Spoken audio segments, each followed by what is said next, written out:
in my mind. Could you see so my mind don't erupt? At times I feel I can't get enough, but I sip a double cup and I spin a couple bucks.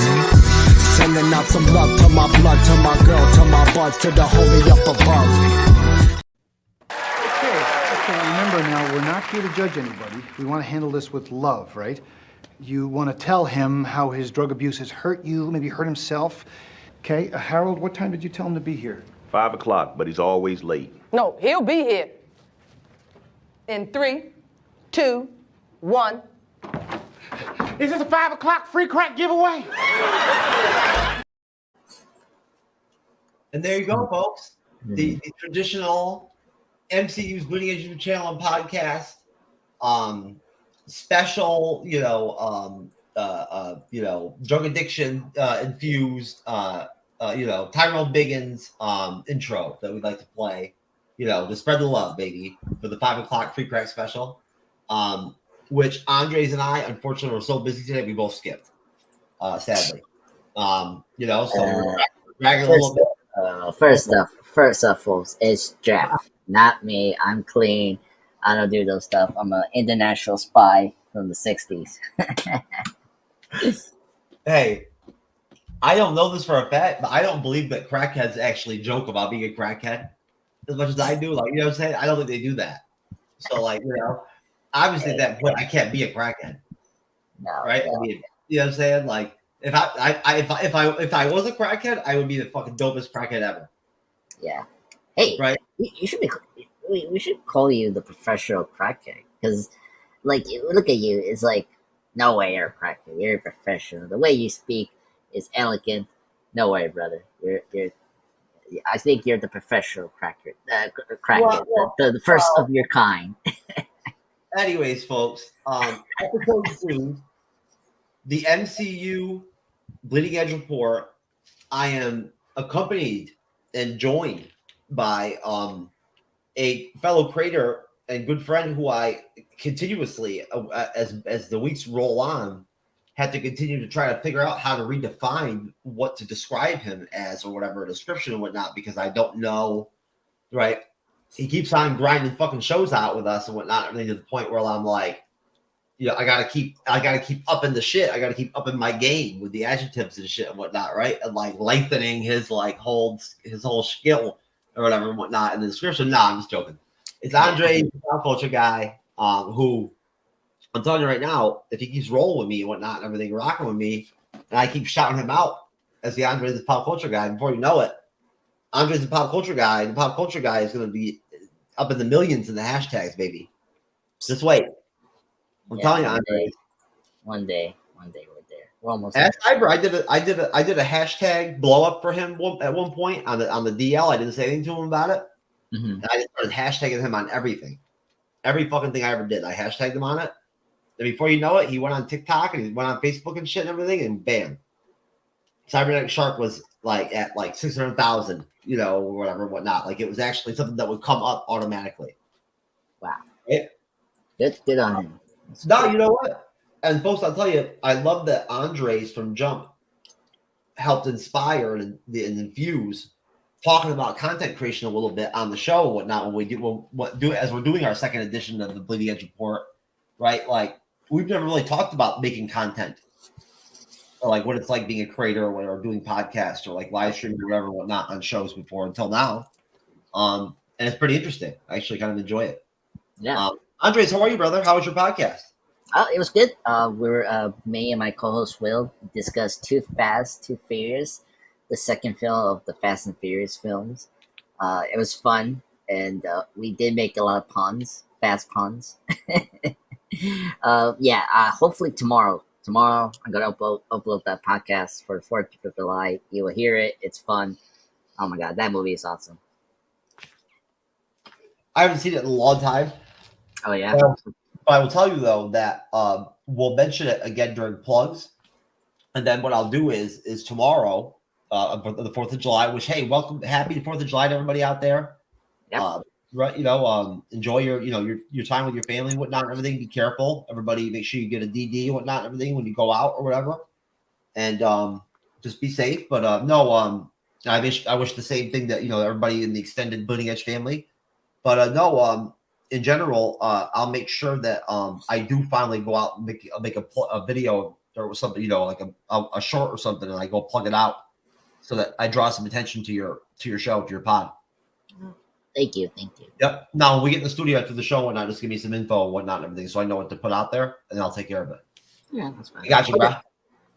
So, my friend, now since honestly, Andre's such good people, of course we're here to cover The Walking Dead: Dead City mid-season episode 3. So quick, 6 episodes, they go by so quick. And we're gonna review it, but Andres and his co-host / good friend, it's Chris, right? Yeah, Chris and Will. It's always a rotating. Oh, okay, all right. Yeah.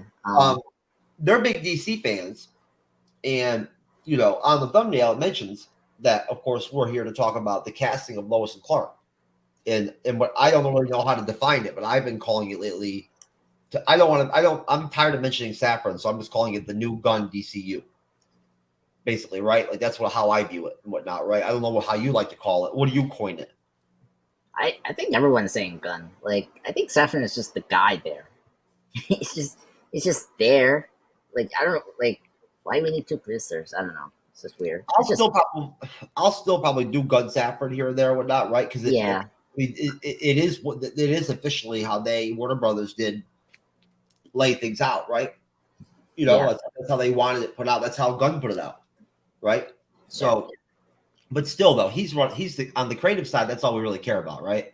Yeah. Like, you know what I mean? Like, we're not worried about the numbers or like the budget or whatever, or whatever. I mean, Warner Brothers, I think, is worrying more about the numbers now. Well, they kind of have no choice, don't they? I mean, shit, man. Yeah. Oh God. They lost money for a long time now. I'm not even sure if they had done that deal with Discovery. I'm not even sure what would have happened to them, to be completely honest with you. But then again, we're not here for economics, here, folks. Yeah, we're not math people. No, but there's a reason why they had to add Saffron to the team. But now tell Andres, I'm going to pull up that link you sent me. Yeah. Oh, those are the box office. Let me get the Lois and Clark. Oh, okay. No, my bad. I could pull that myself. Okay. Yeah. Well, let me discuss this. For the folks here. So last Tuesday, we got big confirmation. It's been official. We got our Lois and Clark for the James Gunn, the first, whatever you want to call it, DCU film, Superman Legacy. So Rachel Brosnahan is going to be Lois Lane, and then David Constone, I think I'm saying that British guy's name. Oh, no, Jewish guy, actor, is going to play our Superman for this new universe. And it was a big deal. It's a big deal. Finally, we got our Lois and Clark for a new movie that's coming out in 2 years, maybe. Folks, the writer's strike is still going on, so we really don't know if that release date is going to stick. So for now, I'm saying it's going to be 2 years or 3 years coming down the line. So here's the article. Everyone knows it's official. So I'm very happy. This is kind of like the most easy casting.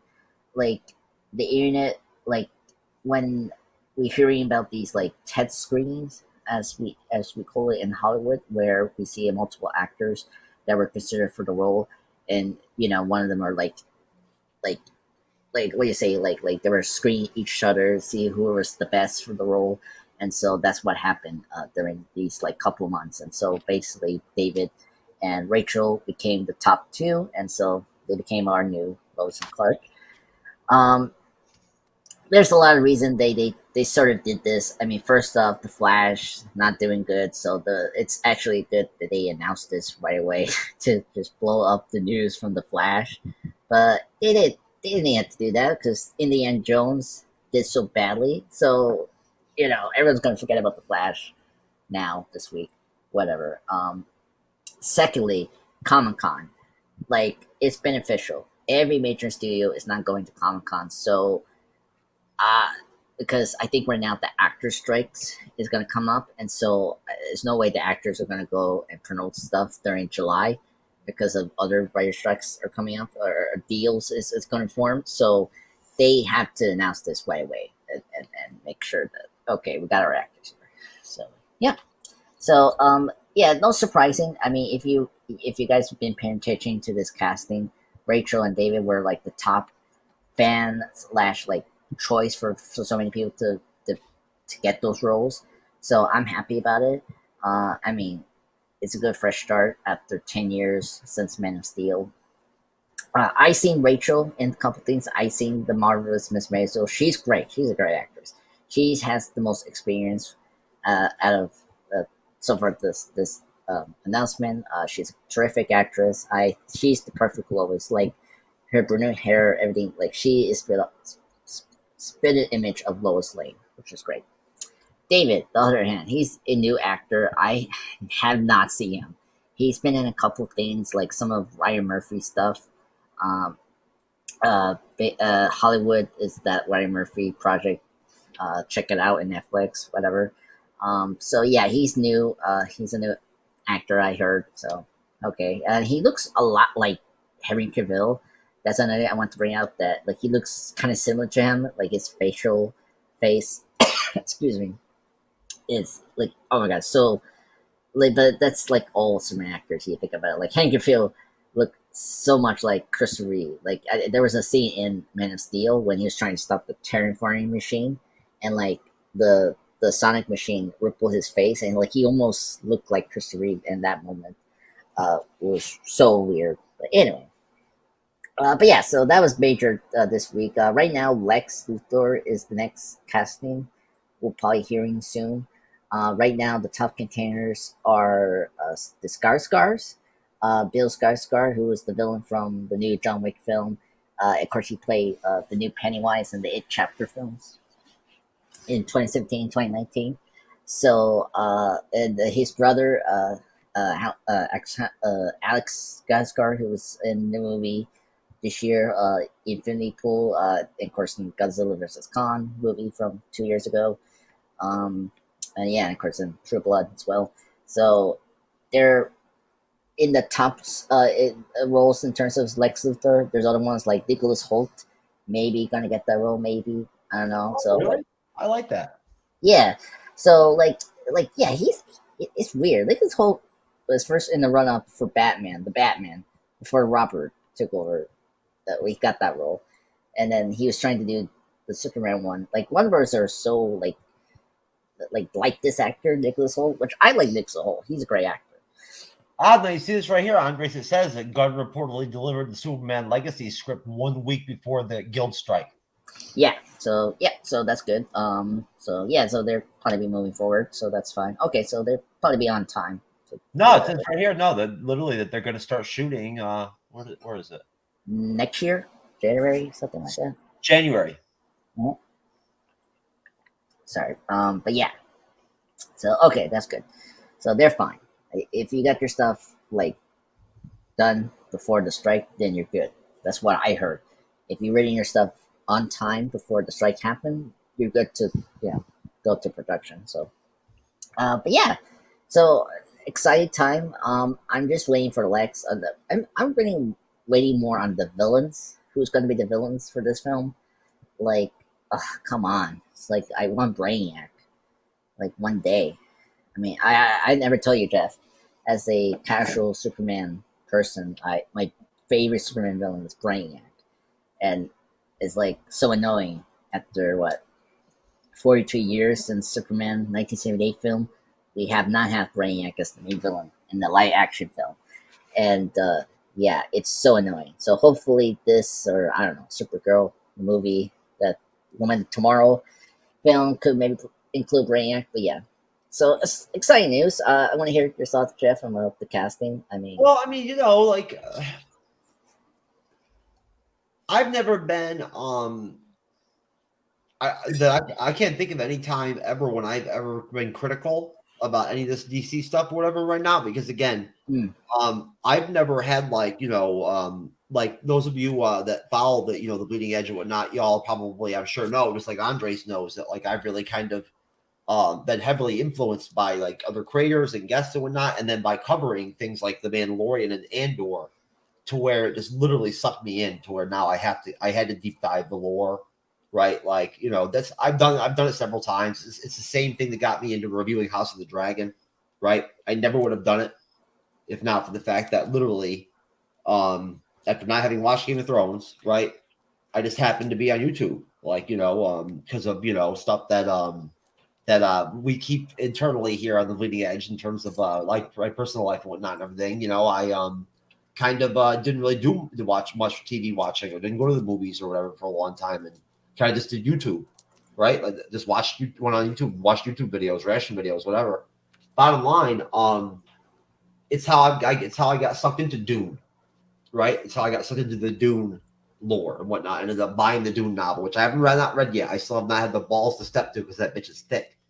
It is a thick book, all right? And like I can read, I'm a reader, but I'm telling you, this thing is thick. I didn't buy no paperback version of it and whatnot. If you're gonna buy a book like Dune, you buy like a hardcover book. You know what I'm saying? So like it was not cheap. Right, Andres? I mean, if you're going to buy a book like that, you should buy the actual, like, for me anyway, if you can afford it, right? Don't get me wrong. I'm trying to sound, you know, affluent or whatever, whatnot. I'm just saying, like, I am a reader personally. I don't really talk about it much, but, like, you know, I do like to read. I'm reading the Game of Thrones books. I'm actually getting into audiobooks for the first time. I'm trying them out. I tried to avoid them for the longest time, but now I feel like maybe, you know, Andres, I'm in a place where maybe it might be helpful to me, right? Yeah, you know, I hit walls sometimes with my reading. No, I same here. Audio is good. Audible is really great service to use.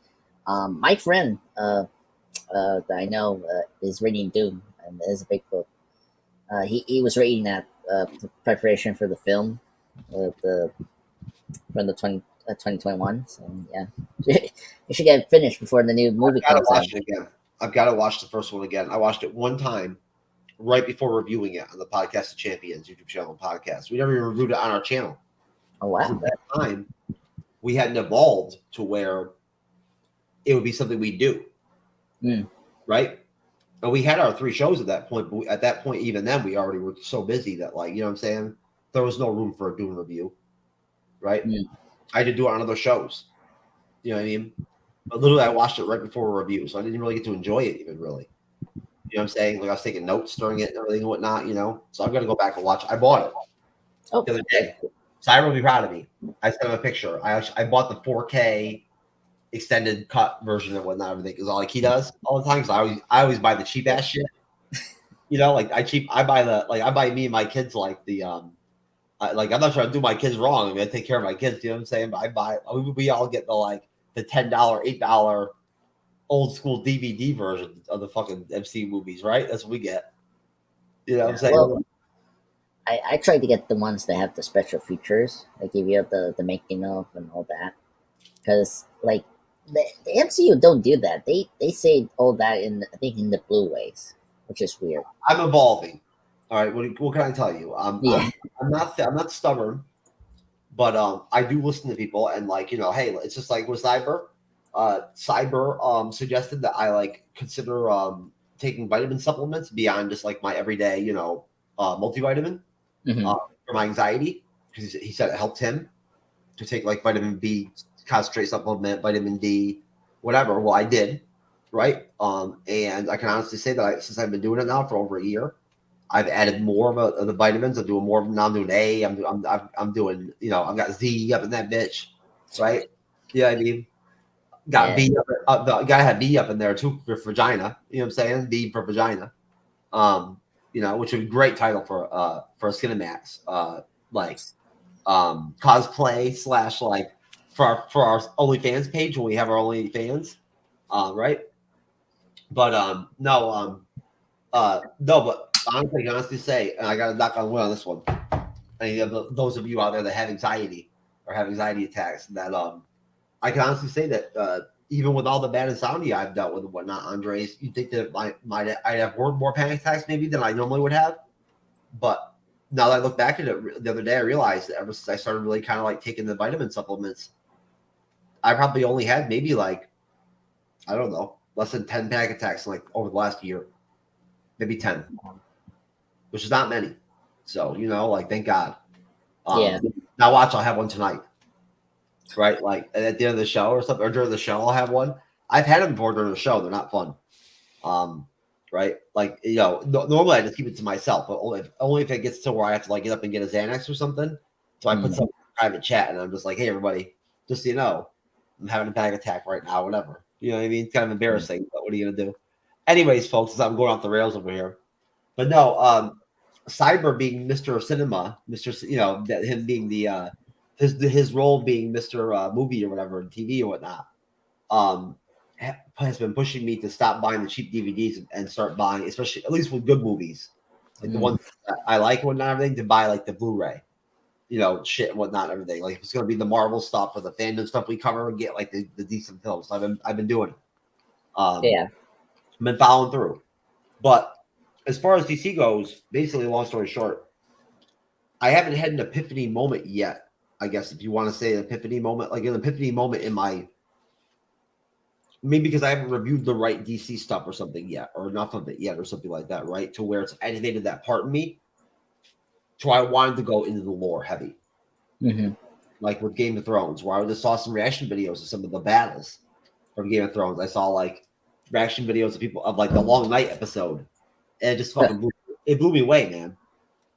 So I was like, oh shit. And then I started watching the lore videos, those long ones, those like 35, 40 minute, hour long, hour and a half long lore videos where it's this guy, YouTubers describing like a shy, right? Like, you know what I mean? And talking about like, you know, all that lore and whatnot, everything, the black magic, right? The wall, the history, that kind of stuff sucks me in, man. I know, same here. Same here. I always do that. Yep. And I know what she shows. Nah, one of the videos has happened to be the Dance of the Dragon. Or the Dance of Dragons, whatever, right? So I listened to the whole story explained. Then I heard a couple weeks later they're going to do the TV show. I'm like, I gotta cover that shit. Have to. And it was awesome, man. I already told you before, I think. It definitely evolved me. Like as a creator. I saw the pilot. I don't know if you know this. On YouTube you can see the first episode is free. And so I saw the ACER Dragon. Really? It was good. Yeah. No, I did not know that. I know that like for instance, I've noticed that I'm on Hulu, on my Hulu.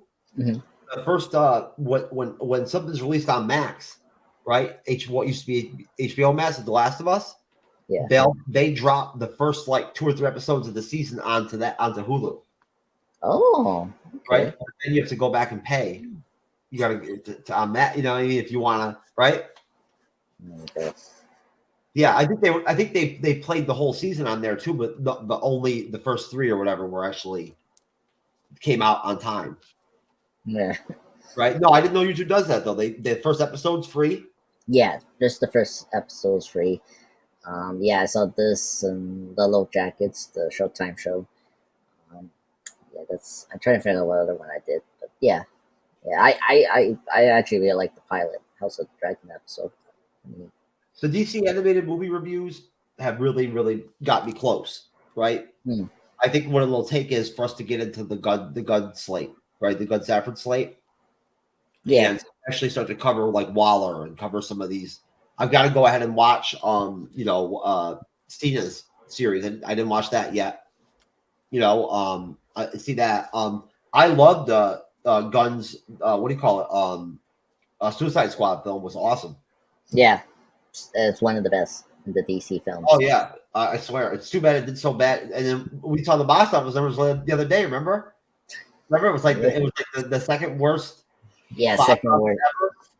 Yeah, I know. Oh god, yeah. It came out right during COVID. Yeah. Well, right it was after COVID. Yeah, after COVID, but it was also the day and date streaming thing that Warner Bros. Was trying to do back in 2021. It did bad, man. Like holy shit! Like Black Widow, like compared to Black Widow, like did more. Killed it. You know, and it didn't. Yeah. You know what I mean? Yeah. It's just crazy. It just shows you, like, I mean, I think that should tell us that there was a decline in DCU films, like from the audience, right? Because it's been many years since the first Suicide Squad film, right? And like people didn't like the film, Like the only reason it made money is because it was like a new theme. Joker was in it. Like it had like star power, compared to that new one. Despite we know them, the actors in that new film, but they're not Will Smith and Jared Leto and all that. I like Will Smith. I just don't think that I just don't think I think that if they had had Will Smith be more like Hancock, right? Yeah. Like, you know what I'm saying, and like more R-rated, because Will Smith can pull off R-rated humor. He's funny. Remember? Yeah, like, yeah. I know it's been a minute, but like he is funny. You know what I'm saying? Like, you know what I mean? Like, he can pretty much do anything. Yeah.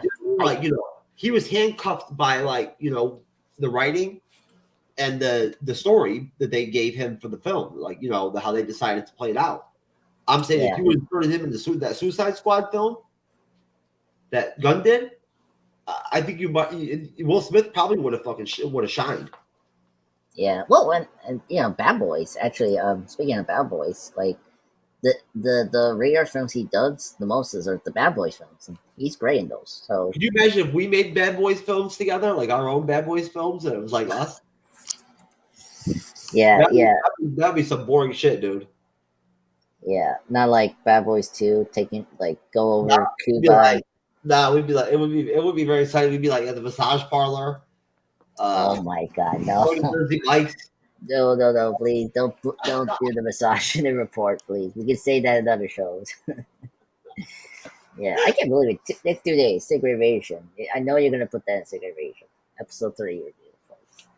I'm honestly until you mentioned it right now, I forgot about Secret Invasion momentarily there for a minute. Now I'm actually really kind of like stoked a little bit, just a little bit, just because I know it is Monday. That means that it's going to be dropped in like less than 2 days. This episode, yeah. And again, Andres, and I'm going to get back on track here. We've got stuff to cover here, but in general, folks, and Andres, you too. And you can tell me what you think.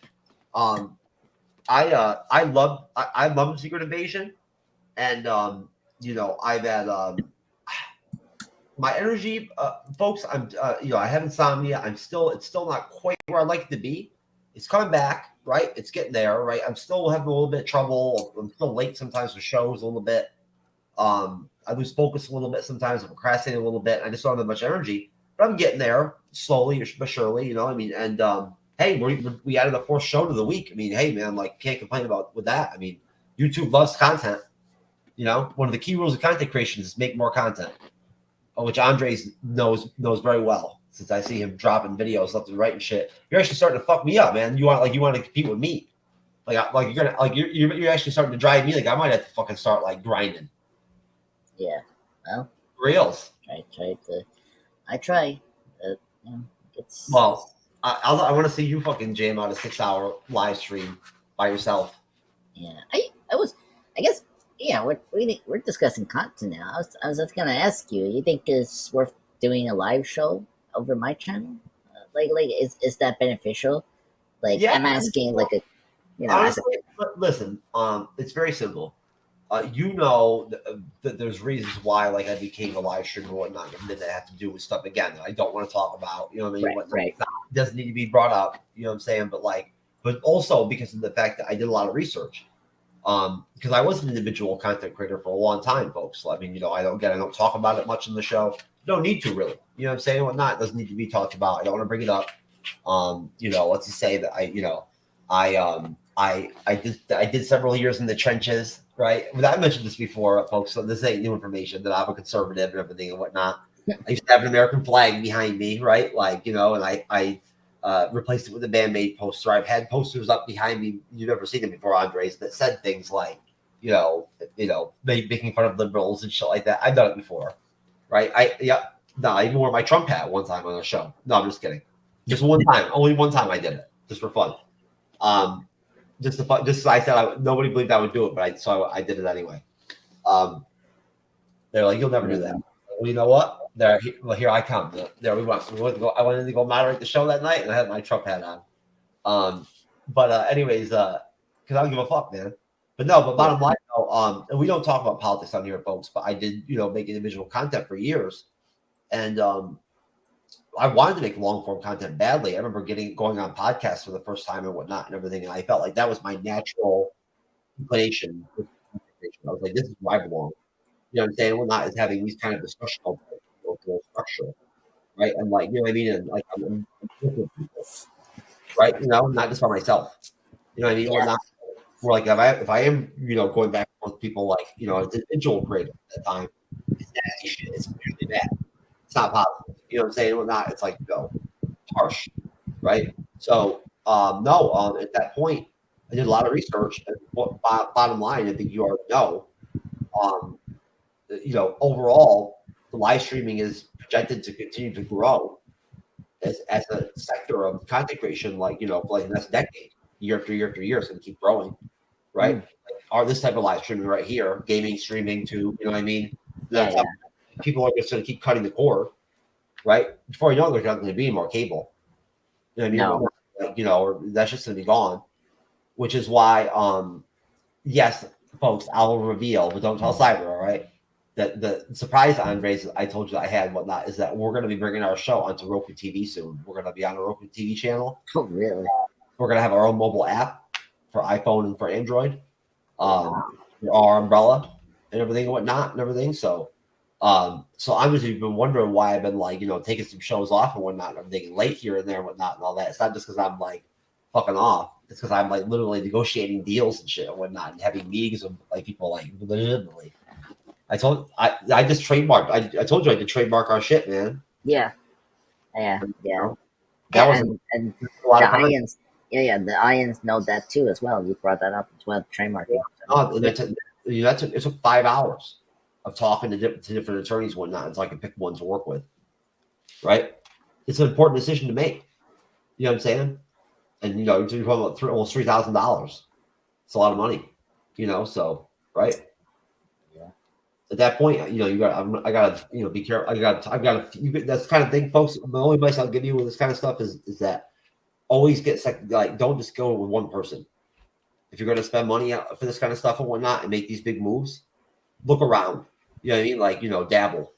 Talk, feel people out, right? And talk to them on the phone. You know what I'm saying? Don't do anything through email. You know what I mean? Or whatever, whatnot, and all that. If people do that shit with you, don't fuck with them. You know what I'm saying? They're not really doing good business. Anybody truly trying to make money these days and whatnot, just like any other day, is doing it vocally, talking to people through the TV or through a screen or on the phone. But no, Andres, I think live streaming is a good avenue for any creator. Yeah. Right? And I think that in general, it's fun. Because you can do stuff like this. You can just start a show off and be 33 minutes in, and not even do an intro, not even ask for any plugs, don't even ask for anybody to do anything for your shit or whatever, whatnot. Like I always do, folks, right? And for the most part, I don't really like to do plugs all that much to being in the shows anyway. I hear all this bullshit. You know what I'm saying? And whatnot, right? Because we got a new show to play with. You know what I mean, right?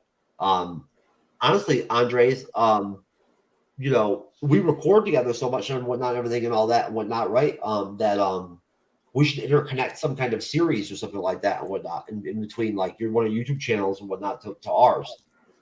I was thinking about it, that would be a good way to get your subs up over 1,000. Yeah. When I done ask other creators and whatnot, it usually gives them a boost. Okay. And I told you the other night too about the ration videos, right? Yeah, I forgot to really mention to you really hardcore that really was what got us without that, I don't know what would have happened. Yeah, that's true. Well, and there's other ways you can reach that, folks. You have to be creative with your videos as well. Oh yeah. No, it just so happens that's what did it for us. Yeah. Right. And I wasn't full of ideas for stuff to do to get there. You know what I mean? Whatnot. But so to have luck out and just decide to do something like that and whatnot and have that be what just because when I started doing the ration videos are you understand the numbers are all just correlated. Yeah. Algorithm. Yeah, and I made sure that I talked about our shows during the rations and whatnot and everything, right? And I plugged our shit and right. And yes, you know how it is. People are good people out there. They watch your reactions and whatnot and everything. And if I ask them to come check out the show, they come check it out. Yeah, that's true. That's just true. Yeah. See, Right. folks, we talk about video content now, so that's our part of it. No. All I say about DC right is this: that right now I'm looking forward to what's ahead. As I said to Emmy, that was on the show recently, folks. And then Kendra recently too, when I talked to her about DC, your BFF, that adores you so much. I'm sorry she's not in the comment section. Hey, Kendra, you there, hon? She's probably this gonna wait and biding her time to start flirting with you. But no, you know, Andres, I'm glad that you and you and her are buddies. That's nice. Yep. Kendra's good people. Yeah. She was a great addition to like pick up for Secret Invasion. She really was. Seriously. Shouts to you, Kendra. Yep. You've done a great job so far. Yep. Let's keep it going for the next 3 episodes. Oh yeah. Our numbers are good. We're doing really good. Have you checked out how we done? We did pretty good so far. Yeah. Yeah, it should be good. Yeah. I think we got like 4,000 views on our first episode. Yeah, I think it got to 1.k. Let me look at my playlist. Yeah, so like first episode is 1.5k reviews, so that's good. And then like the first episode we got like my bad. I think it's something else. Oh, yeah, okay. I got the 2 different episodes conflated. Yeah, we appreciate that, folks. Thank you. Just do me a solid and like subscribe. I hate it when I go and look at the analytics and I see that like 80+ % of like the views or whatever whatnot are from unsubscribers. I'm like, what the fuck? You know what I'm saying? Come on. I mean, even that's not that bad too. Oh, it's not. You know, I always wonder why, but at the same time, it's like it's just, you know, when you post this, like it depends on the day and the time. It's like, why am I looking at Rumble right now? Why am I looking at Twitter Live right now, or Periscope, whatever you want to call it right now? We have more people live right there watching us right now. Hey, folks, than we do on YouTube, right? Because that's all we see on StreamYard is the YouTube count, right? Yeah. You know what I'm saying? Which I think is good, actually, to tell you the truth. I think it would actually be more intimidating for guests and whatnot and everything, especially cold ones that I find, right? That come on, you know, I'd love to see you. I think I'd love to see you go out and do that for your own show. That's fun doing that. Just finding like people and just bringing them on, just off by gut like I do and whatnot. And they end up being pretty solid guests, man. Sure. No, but bottom line, you know, I think it's good that like they don't have to see a big number there, right? Probably makes them feel more comfortable. I'm sure it made you feel a little bit more comfortable at first, right? Yeah. Yeah, I try to figure out, like, I think watching I think Superman Doomsday, the first DC animation film you guys did, I had a chance to hear it. I felt comfortable with it, you know, and yeah. But you know, it's different for me because I was a content creator. I was excited to be invited to do a podcast. Don't get me started. Your first show with us and everything was awesome, man. It was great. Yeah, so that's the way it matters. Feels like it's been forever. Yeah, so I guess, yeah, just wrapping up the DC stuff. I mean, it's... Oh, no, you know, I mean, honestly, here, I want to just really quick, I want to shout out everybody really quick at Screen Crush. Yeah. Very much. And I want to just really quick at the same time mention Cinema Blend. We appreciate you over at Cinema Blend as well. Yeah.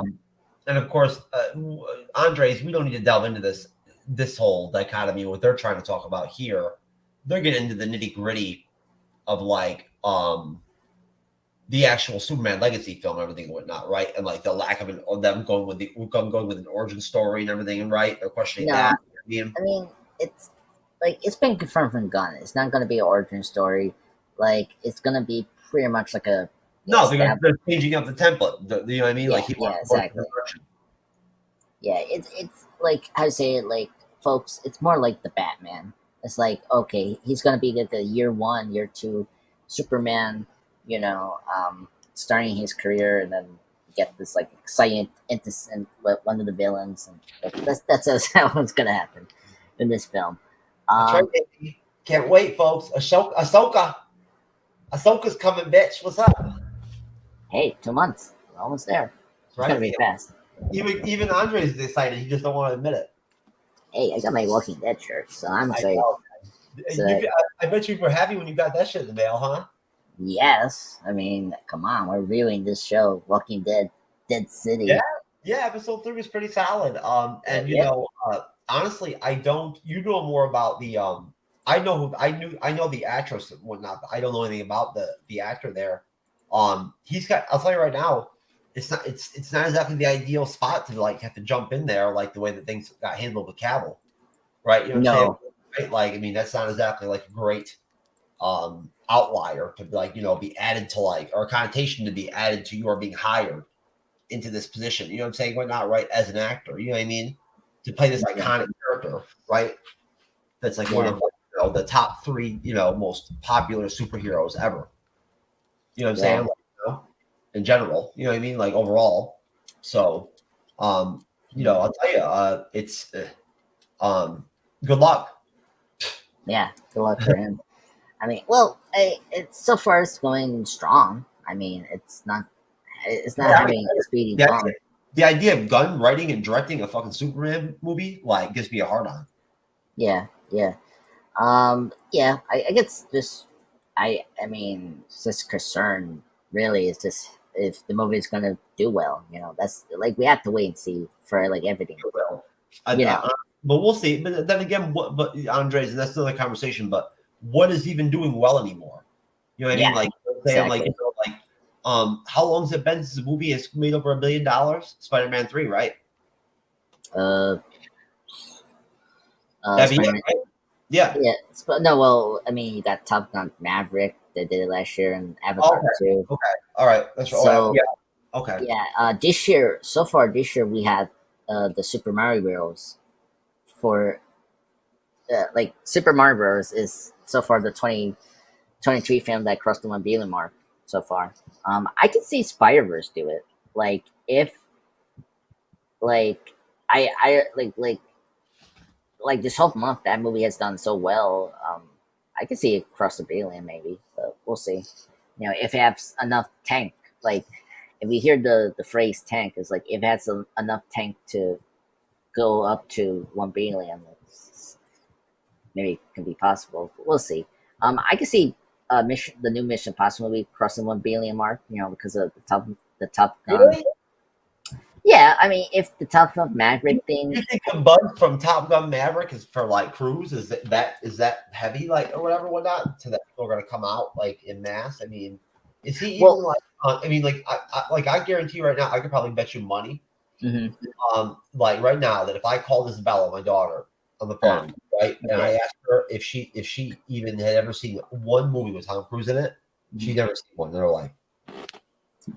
Yeah, that's true, but I mean, she's young. She hasn't yet seen these movies yet. I have faith in it. So far, there's been like a couple of critics has seen the film and they've been positive, so that's great news. I mean, the Mission Impossible series has been consistently good.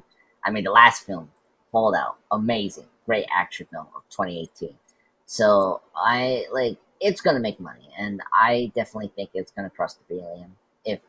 Because come on, it's Tom Cruise. The Mission Impossible series is awesome, has been consistently good. Last year's Top Gun Maverick was a huge phenomenal box success. Like no one saw. Like I mean, word of mouth, got early, and then people say it was good, and then people were curious, and then it just blew up. Andres, let me interject. From so this is the link you sent me. Now from Deadline. Yeah. I just want to discuss this. Now, I'm going to go see this. I just realized I'm going to go see it. Probably, I don't know, maybe this weekend, probably, whatnot. See if I can line a date up. But either way, from Deadline. So basically, we have, even though Disney, Lucasfilms, Indiana Jones, and the Ending Dial of Destiny, what a great title, is looking to hit the bottom rung of its tracking projection of 60 million Sunday morning. There's no question this is a disastrous result for the finale to a historically beloved franchise film. Come On, Indiana Jones is one of the reasons Disney shelled out $4 billion for Lucasfilm. Global starts here at $130 million. It's $10 million less than what we're seeing. Nancy will have more. The fan loathed Indiana Jones and the Kingdom of the Crystal Skull had a $272.1 million global start, unadjusted for inflation currency swings back in 28. Yeah. Well, in adjusted inflation, could be 100 billion. And adjusted inflation. Yeah. Because that movie, like, again, back in 2008, almost got to $1 billion. The Crystal Skull, whatever. All right. Yeah. On Saturday, I learned from a key source that Indiana Jones and the Dial Destiny, before 100 million in estimated P&A, cost a mind-boggling 300 million plus. That's the big. That's much the budget. higher than the 250 million, 295 million that have been leaked out there. Disney doesn't comment on budgets, and I'm getting some pushback. But the high price tag here is due to the start and stops of production during COVID. Yep. Harrison Ford's $20 million fee. Spielberg reaping a huge producing fee, which is standard. And I'm told director James Mangold got a pretty penny. What that's All supposed to said, it stands to reason that Disney would invest greatly here to revive a franchise that spent $250 million on The Force Awakens in 2015. All right. Well, go ahead, Andres. Yeah. So okay. So this is our second topic. So yeah. So we have another big box office bomb this week. And it's Indiana Jones, The Dial of Destiny, the fifth and supposedly last film for Harrison Ford to star the legendary Indiana Jones. So I haven't seen this film. I don't know. I'm going to see it, but whatever. Like this is not good. Like again, like 60 million is like it's better than the Flash opening weekend from last week or 2 weeks ago, whatever. But it's still bad because of just how huge the budget is, as Jeff just read it right now. It's poorly 300 million, you know, minus the advertising, PA, and all that. Like, it's just like, oh my god, this is so ridiculous. I've heard that actually that getting domed by She-Hulk is a better experience than like how the Flash is done, box office wise. I mean, let's not talk about the Flash. I think the Flash is. I mean, oh god, it's doing bad. I mean, even the Flash is doing bad. Yeah. I mean, what we're gonna say here, folks? It's bad. I mean, I don't know why Kathleen Kennedy is still at Lucasfilm. Still, like, I her contract is gonna end next year, 2024. They need to get What? Yeah, they need to get a new producer to run this company, because like not only they just ruined Star Wars, now they ruined Indiana Jones. So yeah.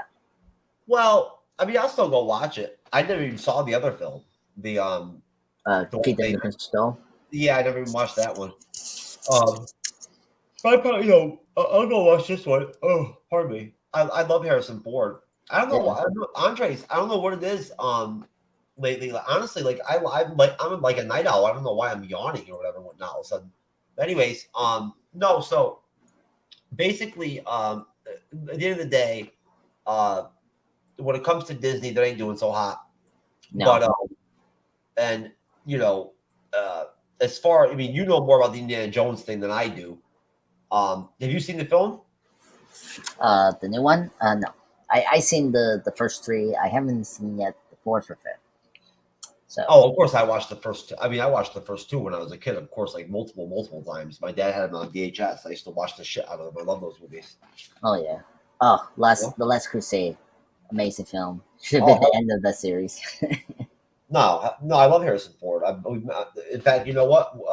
We should. The next time I talk to Cyber about picking some movies to review and whatnot and everything, I'm gonna throw Clear and Present Danger out there. Oh, that's a good one. Right. Yeah, I seen that one. Definitely. Yeah, and you're doing. And listen, I found a spot for you to pick your movie. Okay. I'm gonna toss out The Punisher with Lundgren.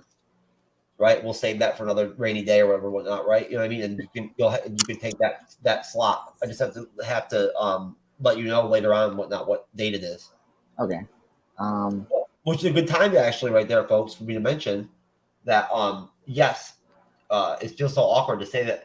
Because it's Monday, I'm not used to live streaming on Mondays.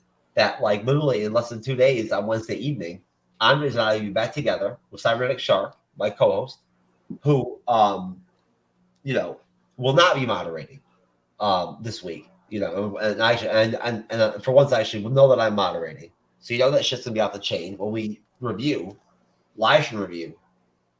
Which right there, Andres, another tip for you: just adding live stream as many times as possible, or like hashtagging it, whatnot, and everything. Like on anything you put up is good for you. Like, you know what I'm saying? Like people like to see that shit. But just mentioning live to anything is positive. But no, in general, we're gonna be doing episode 3, and like honestly, I don't go back and watch the shows unless I have to like edit stuff or whatever, whatnot, or I'm ripping clips or stuff for promotion or advertising. Besides that, I know for a fact just from like the feedback that from people on the show and whatnot and everything, and people that watched it and whatnot and listened to it, that like we had a great show. On episode 2, like we had a really good discussion going and everything and whatnot. We had a great team. Yep. Cyber did a great job. He fucking killed it. Like he has been killing it for fucking hot minute. You know what I'm saying? And whatnot. Motherfuckers like actually starting to get to the point where like I'm having to start fucking like check my shit. Right? You know what I mean? You will. No worries. Oh, you're doing fine. You're doing fine. I'm just fucking around, man. What are you kidding me? Cyber knows as well as I do that, like, as an individual content creator, I racked up fucking like literally millions and millions and millions and millions and millions of views. So then on the platform I met him on, I had 475,000 followers and 28 million views. There you go. Yeah. So like, you know what I'm saying? Believe me, he didn't. You know what I mean? So, you know what I mean? And that's just the facts. So, right? Like, you know, I'm telling you, man, when I finally decided to start my Dick Pic Logic YouTube channel, I'm going to kill it, bro. I'm bust out. You don't even know what I can do with individual content, Andres. I don't fuck around. Do it. Yeah. We can talk more about your massage stories. There. Oh, no. So, this Friday, we actually are reviewing a really fucking awesome movie that a lot of people don't even know about probably these days. UHF with Weird Al. Back in the day in the 80s, baby. Fucking classic. Gotta give credit to Cyber on that one, too. Good pick. Good pick, Cyber. We're going to do UHF on Friday. Andres will or will not be there. He'll decide at some point during the week. I'm getting the feeling or the vibe from him that he likes UHF or whatever. This is my first time hearing this. So. You ever saw? Did you know? Have you seen it? No, I mean, this is new to me. You know who did it? I know Weird Al. Kramer from Seinfeld's in it. What's his name? That actor. Larry David? No, the Kramer from Seinfeld. Oh, Michael Richardson? Yeah. Hold on. He's hilarious, dude. He's hilarious. What's the movie again? UHF. Okay, man. Let me go to this. Oh, yes. Okay, I recognize the poster. Like, I know a couple of the other films, like Nick and Gunn. I seen that and this other appearance. That's a good cast here. Well, I'll give this little cookie an hour before we're doing the no pants dance. Time to musk up. Wow. Never ceases to amaze me. What cologne are you gonna go with? London Gentleman or... Wait. No. Hold on. Blackbeard's Delight. No. She gets a special cologne. It's called Sex Panther by Odeon. It's illegal in 9 countries. Yep. It's made with bits of real panther, so you know it's good. It's quite pungent. Oh, yeah. Ooh, it's a formidable scent. It stings the nostrils. In a good way. Yeah. Brian, I'm gonna be honest with you. That smells like pure gasoline. They've done studies, you know. 60% of the time, it works every time. That doesn't make sense. Well, let's go see if we can make this little kitty purr.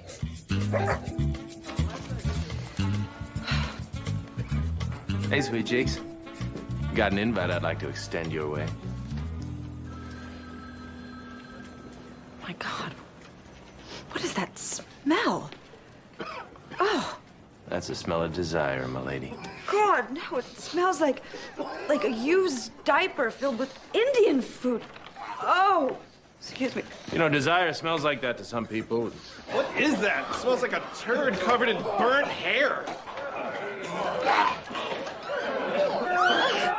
Smells like big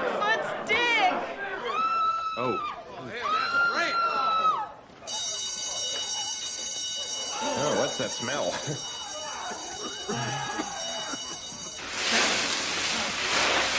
This is worse than the time the raccoon got in the copier.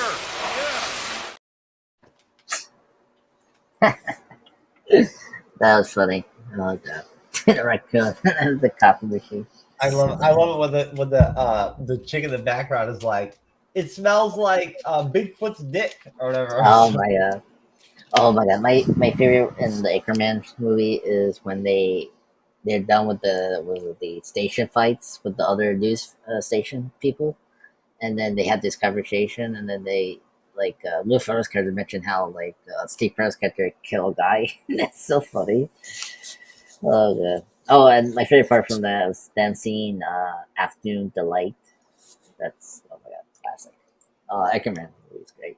So yeah, so before we will see the Daryl trailer, let me like wrap up the Indiana Jones thing. So like this year, the summer has been not good. I mean, we have really a lot of underperforming films this year in terms of box office. Like Transformers: Rise of the Beast, despite doing okay in the opening, is not doing good right now. It's still at 380 million worldwide. So I don't know. It's not gonna outgross Bumblebee's worldwide gross back in 2018. So that's DOA. Like the Flash and Elemental did not do well, so that's DOA. And now this is like ridiculous. So I'm kind of curious. The last remaining summer we have, July and August, going to perform. You know, because July it's going to be packed. Like this week is fine, but next week we got Mission Impossible: Dead Reckoning Part 1, and then the following week is the Barbie versus Oppenheimer, which is crazy. I was discussing this with my co-host Will during the Too Fast Too Furious. Like, oh my god, it's going to be double handout to just see those two films. Like I cannot see one and another. But yeah, so it's crazy. So yeah, I don't just these movie studios need to like just separate these release dates like from each other and just have room, you know. And this year was a mistake. Oh my god. Another one I also think is budget. Like this movie, the new Indiana Jones movie is over budget. They should not spend 300 million to do this film. I get the COVID thing, but like they should have just maybe just not make the movie and just save their money. So that's ridiculous.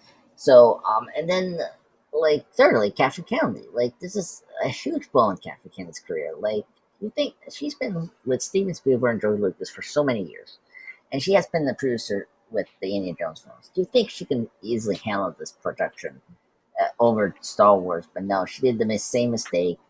And like I don't know what's with her obsession with British people. Like why she's trying to push the British female people as this new this big deal. Like she's doing this with Daisy Ridley, Felicity Jones in Rogue One, Emilia Clarke in Solo apparently, and then now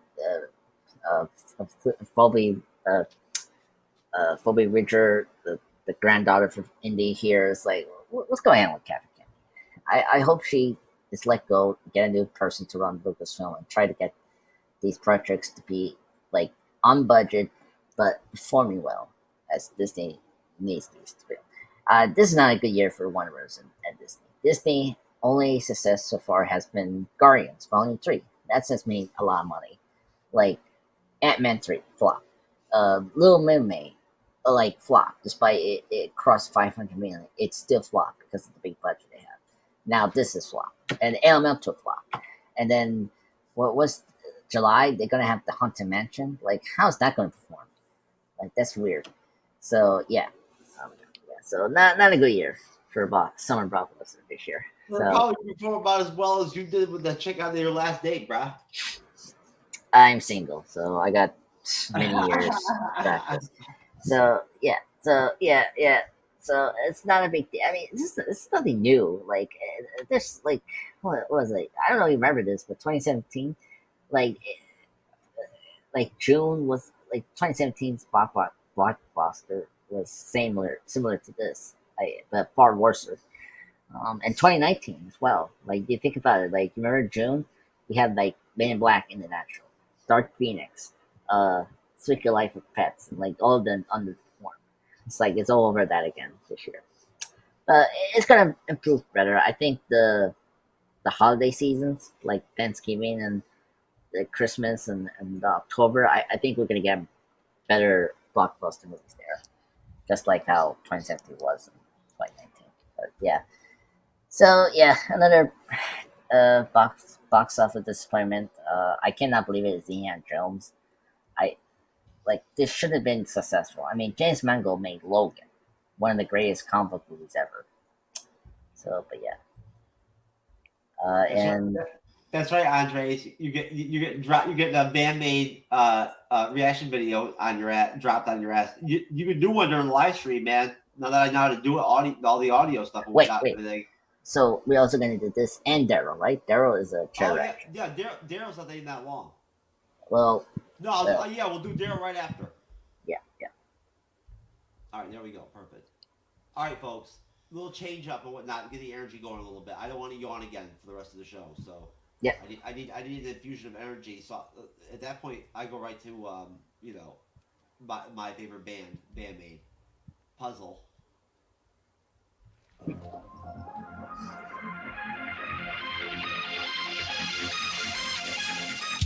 Good catalyst.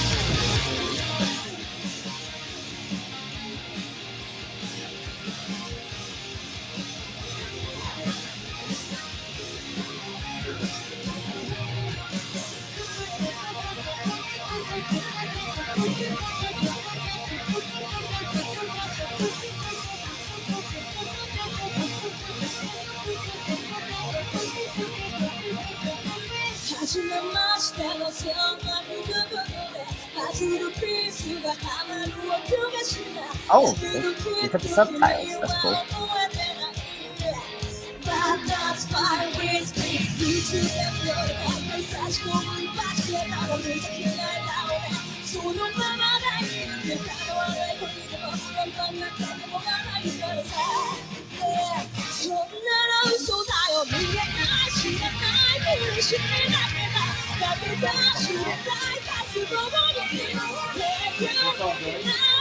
Yeah.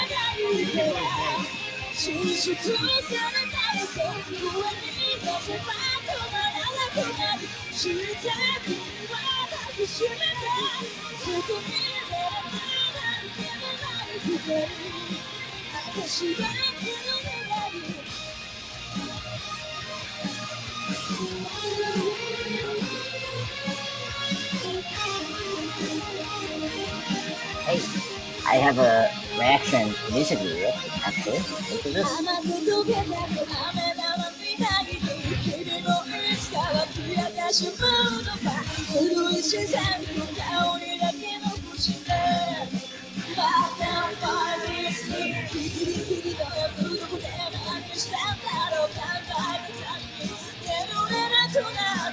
I love the pace of this. It's got a really fast pace. I prefer the fast pace. He really belts out.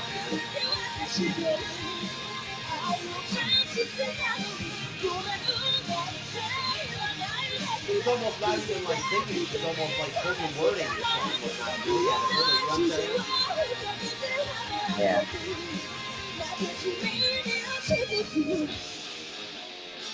Oh my god. I'm so glad I saw them live. They're so fucking awesome. Yeah. You guys see it on? Oh my god.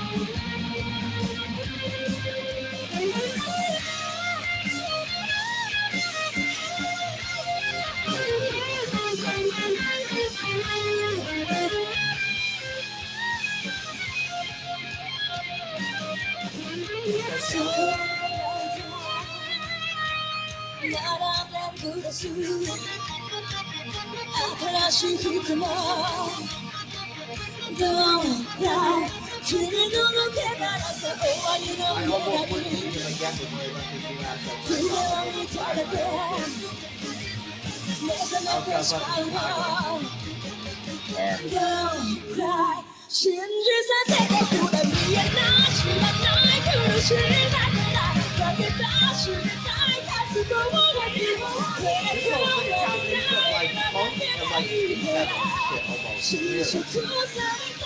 Yeah, early 70s.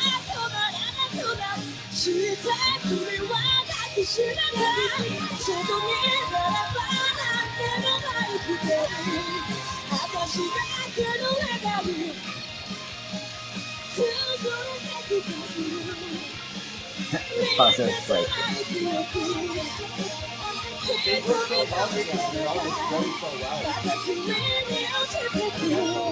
That is outstanding song. Little gift for you, Andre. Yeah. Never read this puzzle before. Alright. I send you a link to my favorite band. I want to see your reaction. And they even every single time too they nailed the fucking the rock band like ending. You know what I'm saying? Yeah. You know, like they do every single time. They fucking nail that shit. Yeah. Like you gotta love it, man. I'm telling you, I love you some Bandmaid. Did you enjoy that, buddy? Yep, I enjoyed it. Did it bring up your energy a little bit? Yeah. I mean, I didn't. I have my energy. I'm pumped. Do you like Bandmaid? Do you think Bandmaid's all right? Yeah. I don't think it's my favorite song. I think it's yeah. I actually like the song. I enjoyed the other songs we saw. We did our on your reaction. Yeah, folks. I mean, honestly, it's even funny what I did to Andres. We did like fucking him and I have done like 10 reaction videos that were all garbage because like literally, I have the new 2023 MacBook Pro and whatnot and everything, and like it's as always they're complicated. It's just, you know, and then StreamYard made changes and whatnot and everything, right? So. Which, hey, I have nothing against StreamYard. Like, I'm really happy with the company and whatnot and everything, and I advocate them. I would tell any creator to, like, sign up with them. I would. And that's not because I'm an affiliate or a partner or anything like that. Whatnot. You know what I'm saying? Because I don't even give out my codes to anybody anyway, really, at the end of the day. I'm not all that worried about it. But, like, I'm telling you right now, a lot of creators that come on the show end up on StreamYard, right? Like, doing shit. It's amazing how many, like, creators we've collaborated with, Andres, that do their shows on Wednesday nights. Right, live, right, on StreamYard. And Fridays and Saturdays. Come on. We were doing it every other day. Wednesday show's the main show, though. It always has been, because that's when we started. Oh, Wednesday? Yeah, that's true. That makes sense. Week, right? You know what I mean? Well, not, right? And then, you know, like, you know, the first, like, I don't know, 6-8 months that I did the Friday, Sunday shows, I moderated both of them every weekend. Right? That's true. So I had to make that shit interesting, right? You know, and then finally Cyber came around, started pitching in and help me out. So what'd you give me in the private chat to react to? Okay, this is my favorite band, the Electric Light Orchestra. There's absolutely nothing going on. This is the song called Evil Woman. Oh, I know this song. Yes, let's listen to this. I think this will pump you. Okay, hold on. Yeah, and then after this, we'll do the Daryl trailer. I've got to change the audio over and whatnot because of these new settings on StreamYard. I've got to do the whole thing where I got to turn off the cancellation. Then I've got to hit automatically adjust mic volume or whatever. Apparently, and that's that there. Now, like, whatever, that does it.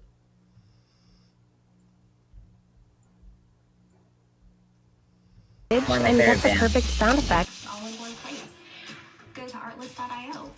So, I'm sorry. That music is so loud. How old was your dog? Dodger? Yeah, Dodger. Like, let me turn off this Artlist ad. I'm not really sure. I think he's probably like, I don't know, almost 10 years or over 10 years old, probably. I can't really tell. Oh, wow. I got it from the shelter. Well, I didn't get him, for one thing. Right? Like, my family and, you know, and whatnot. And, like, the woman that I was with back when I got hurt and whatnot, like, they got him. Oh. Companion for me, you know what I'm saying? And whatnot, like, you know, because, like, at that point, right, I didn't really do much. Like, I just laid in bed. I see. He was like a recovering dog. Yeah, no, always been with me throughout my whole recovery and everything, and whatnot, right? Like, you know. Okay. So yeah, he's really important to me. That's good. That's good. I seen those and they're helpful. No worries. That's good. Oh no, he's not a therapy dog. You fuck or whatever. Are you kidding me? No, like not therapy. He's more of a fucking emotional wreck than I am. No, not Seriously. therapy dog. The other dog, the rescue dog. That's what you call it. That's not. He's just a random dog that they got from the shelter or whatnot and gave him to me to be like my buddy or whatever, whatnot, because what happened to me or whatever. But like then when I got out of the bed and like fucking like decided I wanted to have a life of some kind or whatever, whatnot, I fucking decided. I realized he was an asshole. You know what I'm saying? Like seriously, he gives you more anxiety attacks than anything. Just out trying to give him walks and shit, whatnot, because of the way he drags me around and shit, whatnot, everything. He's strong. Well, yeah, dogs are really strong. And he's spoiled as fuck too, because so he's like, you can't. That was a good shot. I made sure that he got a good shot right there because he's actually like pretty thick. Yeah, he looks really good for his age. Well, either way. Oh jeez, I got to get used to this whole. I really got, folks. I apologize. I really got to get used to this whole like having an overhead microphone deal and whatnot, and everything. Like seriously. I've got to play with it a little bit too, whatnot, adjust some of my stuff. But no, Andres, that was really cool, man. I enjoyed that. Yep. Let me play this Daryl deal, whatnot, and then we can talk about episode 3 of The Walking Dead, Dead City. Yep, let's do that. Let's go. And I haven't seen the Daryl Dixon trailer yet, so this will be it's very brief. Yeah, very brief. And I think they showed this after like episode 3 was over. Is this it right here? It's 2 minutes and 11 seconds long? Yeah. Okay. Yep. All right. And you can tell that because of the Walking Dead channel. Because when you see that check mark, that's official. Yeah. Oh. Yeah.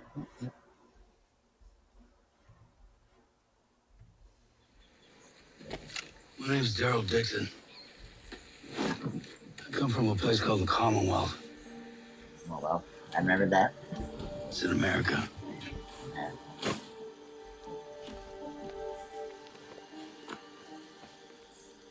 I went out looking for something, and all I found was trouble. If I don't make it back, I want them to know I tried. I tried. There, Hell, I'm still trying. Tell the tape recorder as usual. Zombie apocalypse.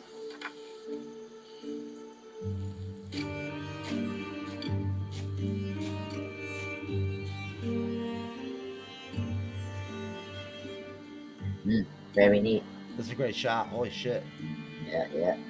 Where's his his crossbow, man? That's his like his iconic weapon.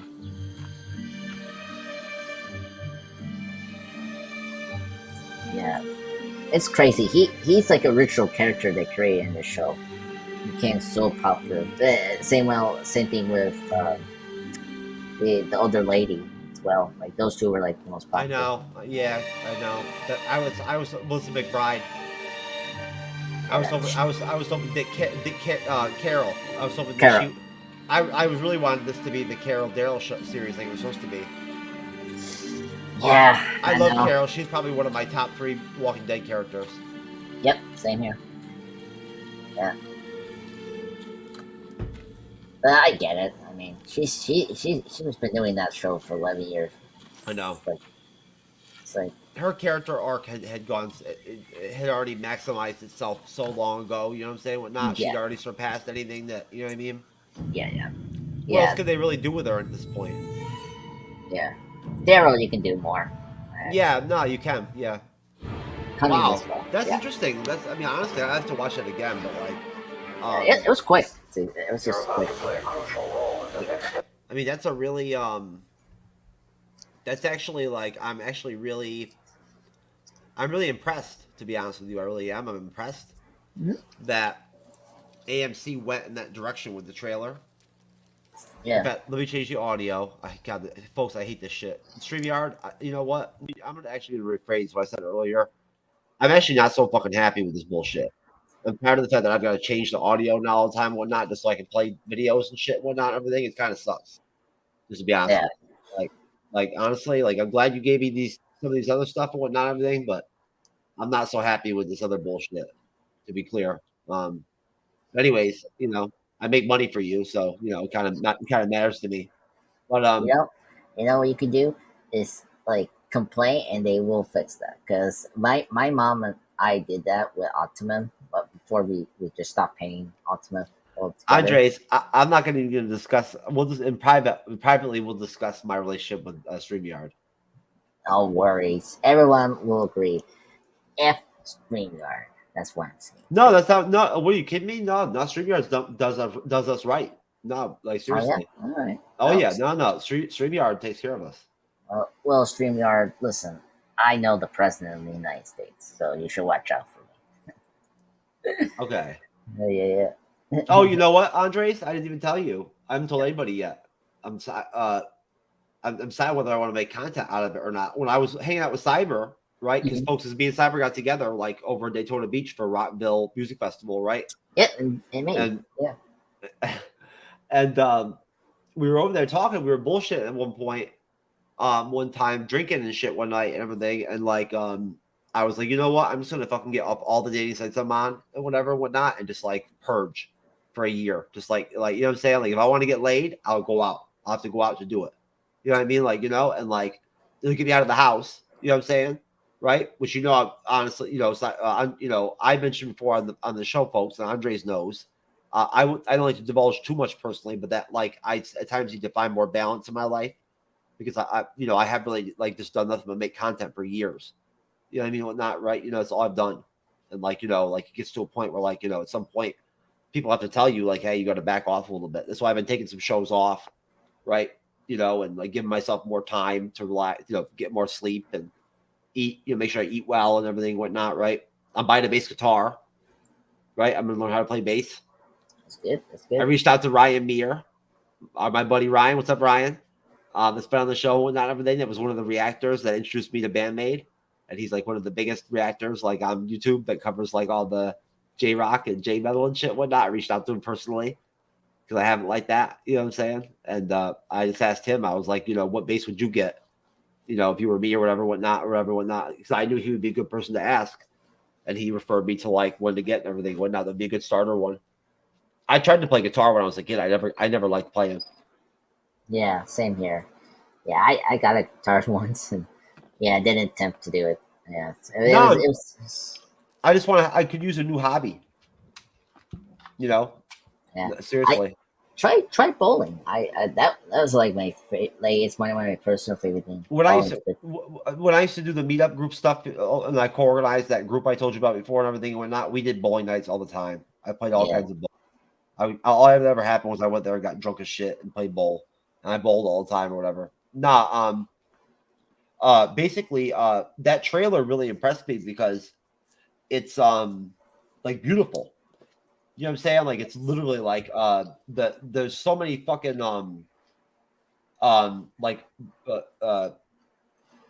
wide view lens, like like long distance shots of like really like epic.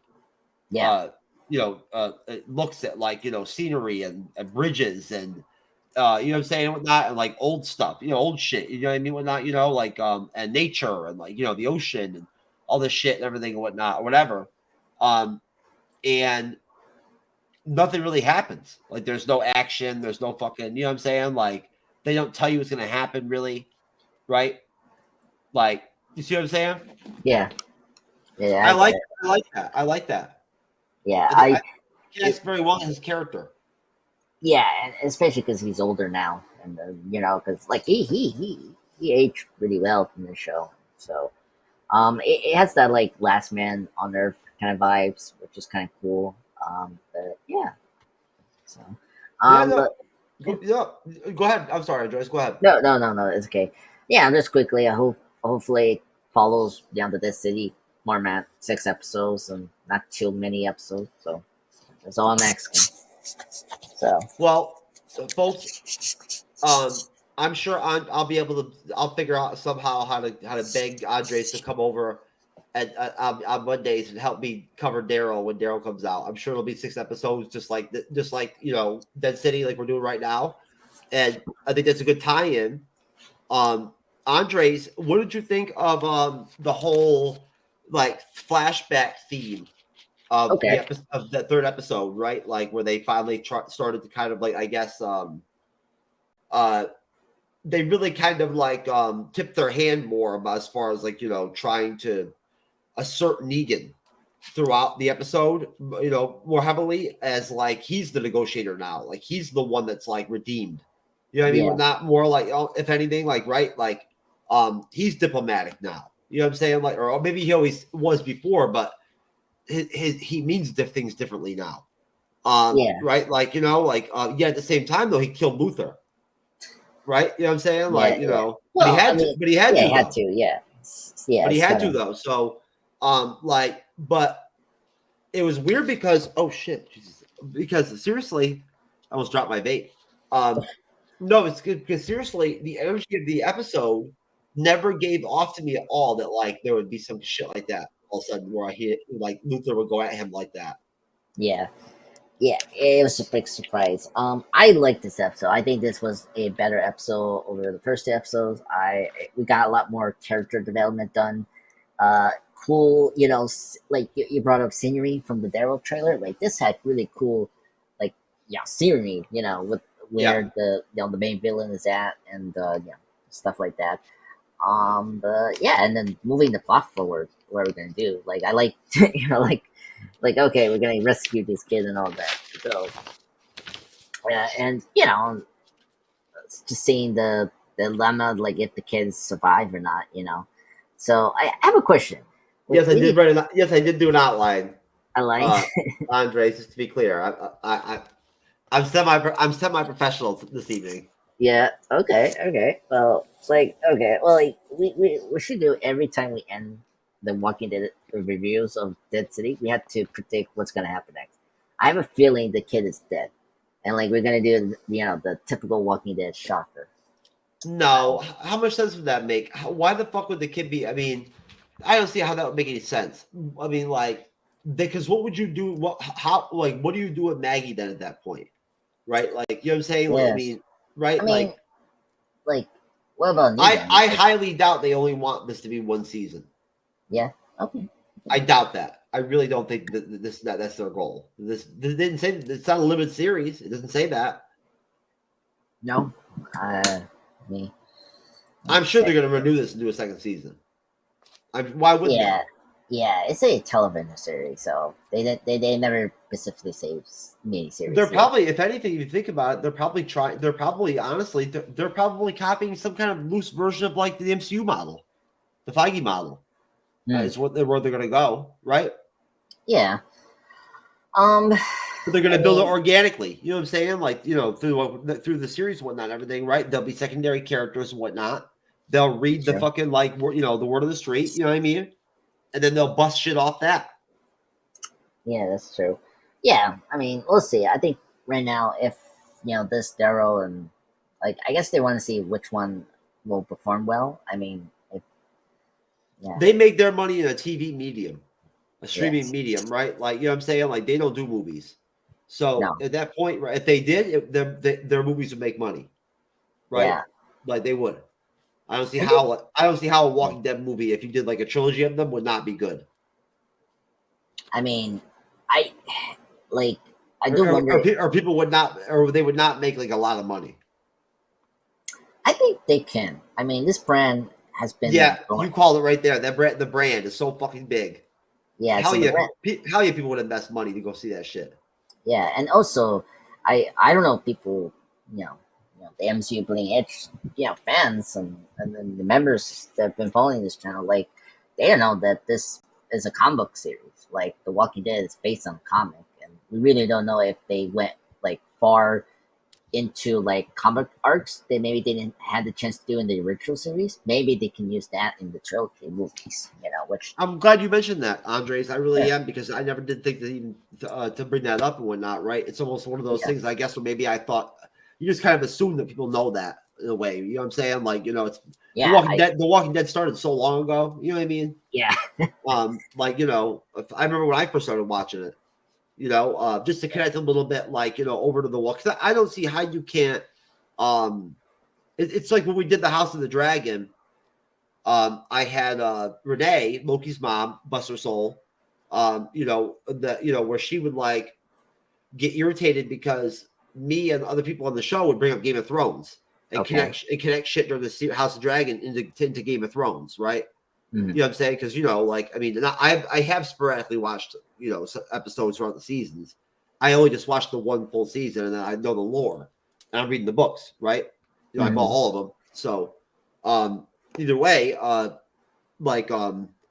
there's no way not to do it though, right? Like you can't. There's no way not to do it, right? Like you have to.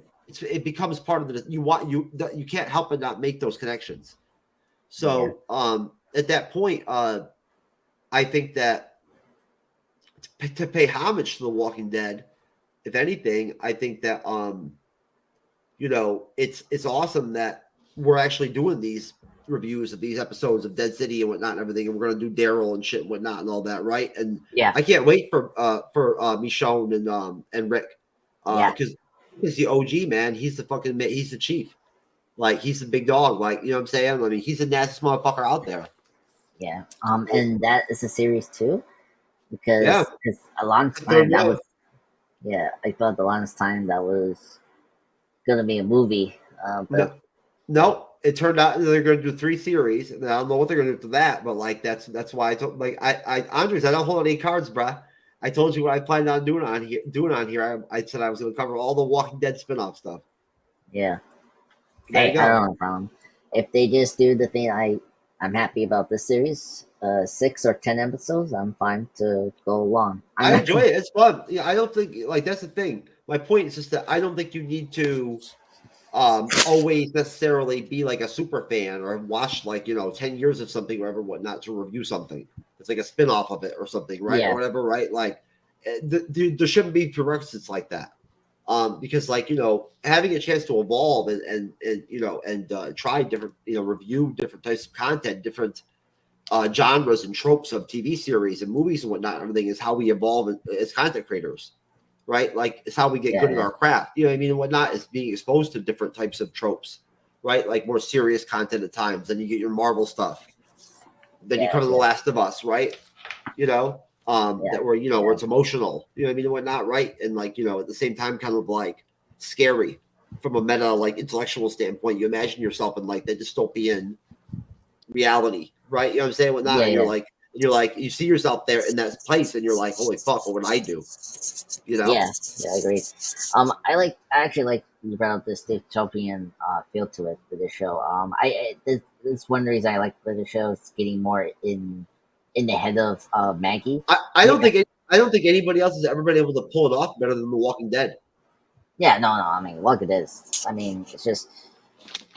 I mean, because a lot of apocalypse movies or TV shows failed to hook you the way The Walking Dead did in that first pilot, and it's also the characters. You have to have likable, characters, and luckily the casting was excellent from jump. They casted the fuck out of the series. You know what I'm saying? I'm like, seriously. Yeah, I agree. Having Bernthal in that in the beginning there, people don't really mention him. You know what I mean? Whatnot, right? But as an antagonist to Rick. You know what I'm saying? Their dynamic was very powerful. I mean, layered. You know what I mean? Layered. Yeah. You know what I mean? Right? It added to that whole connection, that human connection of imagining yourself in this type of reality. You know what I mean? Whatnot, right? And having to handle these kind of personal dynamics. Right? Bernthal's fucking a really good actor, man. Really I love Bernthal. He's great. Oh god, he's also funny in the Night Museum too. He plays Al Capone. And I feel bad. I can't remember the guy who plays Rick is really good too. He really is. Andrew Lincoln, that's his name. Oh, Andrew Lincoln. Yeah. He's good. He's great. He was in what was that movie? Love Actually. That's Love Actually. Yeah, Love Actually. He was in Love Actually. Oh my god. He's so different from that. I've never seen it. So no, I never have. I bought it. I own it. I bought it. I've never watched it. Watch it immediately. I'm always reviewing. I'm always watching TV. Do you know that? Do you understand that? Like, for a long time, I used to do movie reviews over at Religion Broadcasting Network and shit, and whatnot, and everything. And that's like I mentioned to you before about Mark and everything, and whatnot. You haven't met him yet, but like that's how I met Alexis Hania, and y'all folks, y'all know who she is, whatnot. She was with us for a long time, and we love you, Alexis. We really appreciate you. We hope you're well. Essentially, when I first met him, all I did was movie reviews with him for a while, right? Like that's how I first started doing them. Before I ever reviewed WandaVision or anything like that, and whatnot, right? Like I did movie reviews, right? So I've done it before years ago. You know what I'm saying? Like like it just it had never popped up. There'd never been a spot before and whatnot in the bleeding in how we were doing things to where it fit to start doing the regular movies now. Like we are, but either way, the title of episode 3 is "People Are a Resource." Right now, basically. I don't know what they're trying to do with this Ginny character or whatever, whatnot. But like, essentially, the flashbacks are really good. I like them. Yeah. With Negan and whatnot, like they're very like, they're so transparent. I mean, it's like Negan gets all mad at her and everything whatnot, right? Because she's mute and can't talk. Yeah. She'll turn around and look at him, like all sad and shit, whatnot, and he'll like melt, whatnot, right? Yeah. Like, and like. Chill out with that thing, right? All this shit, but it's good though. You know what I'm saying? Yeah. Like it's like I'm making fun of it, but like it's good, right? It's not bad. Like what I'm saying? Like I liked it. Yeah. I like Negan. I like the character. I like but like so basically, they're like using that as sort of a parallel to the episode, right? Like that's the whole dichotomy. I mean that's the point of it. Is like the flashbacks are at the real time showing us across the episode how Negan has evolved. Yes. Right? Like, I agree. He already had evolved. Now he's even more evolved. Right? Yeah. Or not evolved, but like redempted. A combination. Evolved. He has redeemed himself. You know what I mean? Some part of his humanity or whatever, whatnot. Or you know what I'm saying? Yeah, for me, the flashbacks kind of like humanize Negan for us a bit more. Because of his loss. Yeah, for his loss, right? So you get it why, and then you get why he has a stake on helping Maggie rescue her son, Herschel, which is great. I actually like the name, because that's the name of the father of Maggie, who unfortunately died during season 4, during the prison arc. I know. He was a great character. Oh, God. The actor was I was so sad that he passed away in 2018, something like that. Anyway, great actor. Love him as Herschel. He was a great voice of reason for the Walking Dead crew. But yeah, so like this flashbacks help you understand Negan a bit more. Like you humanize him as more of a human person than a villain. And the Janine, I'm with you, Jeff, about the Janine thing. I was a little like following. How did she get all the way in half the episode? Somehow she managed to get to New York. How the fuck did she get that far?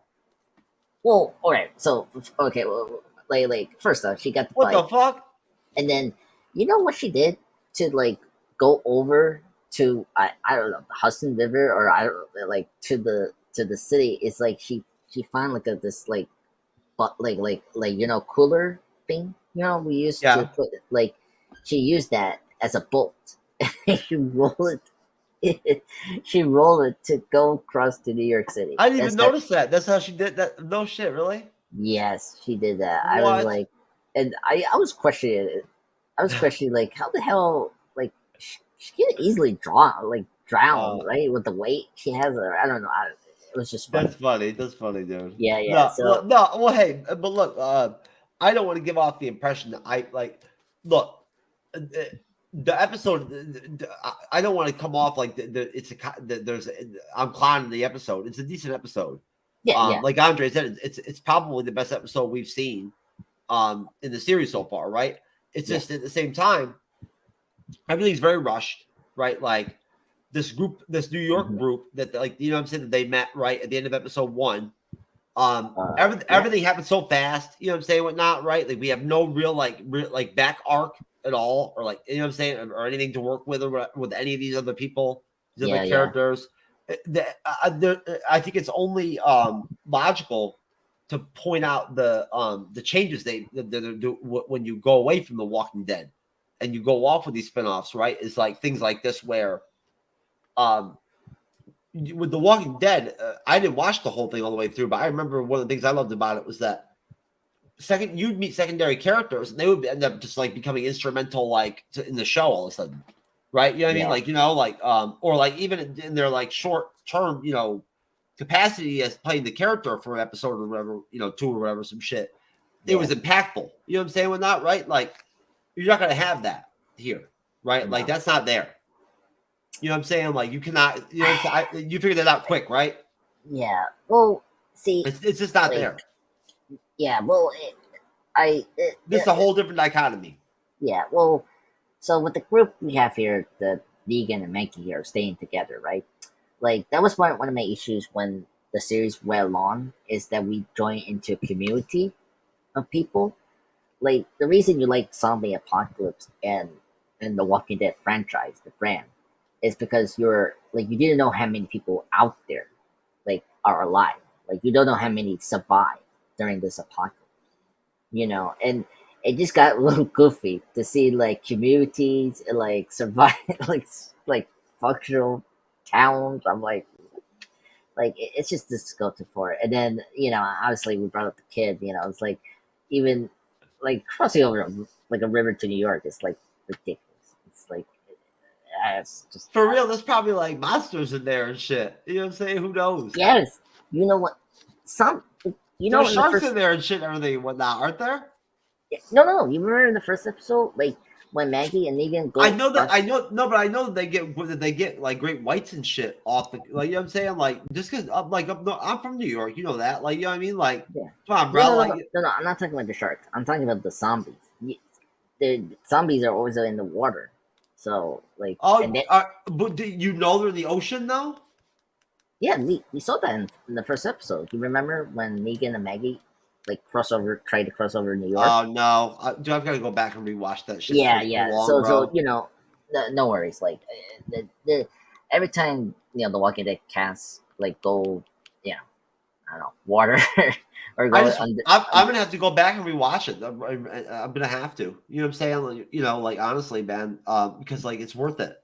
It's like I'll tell you right now.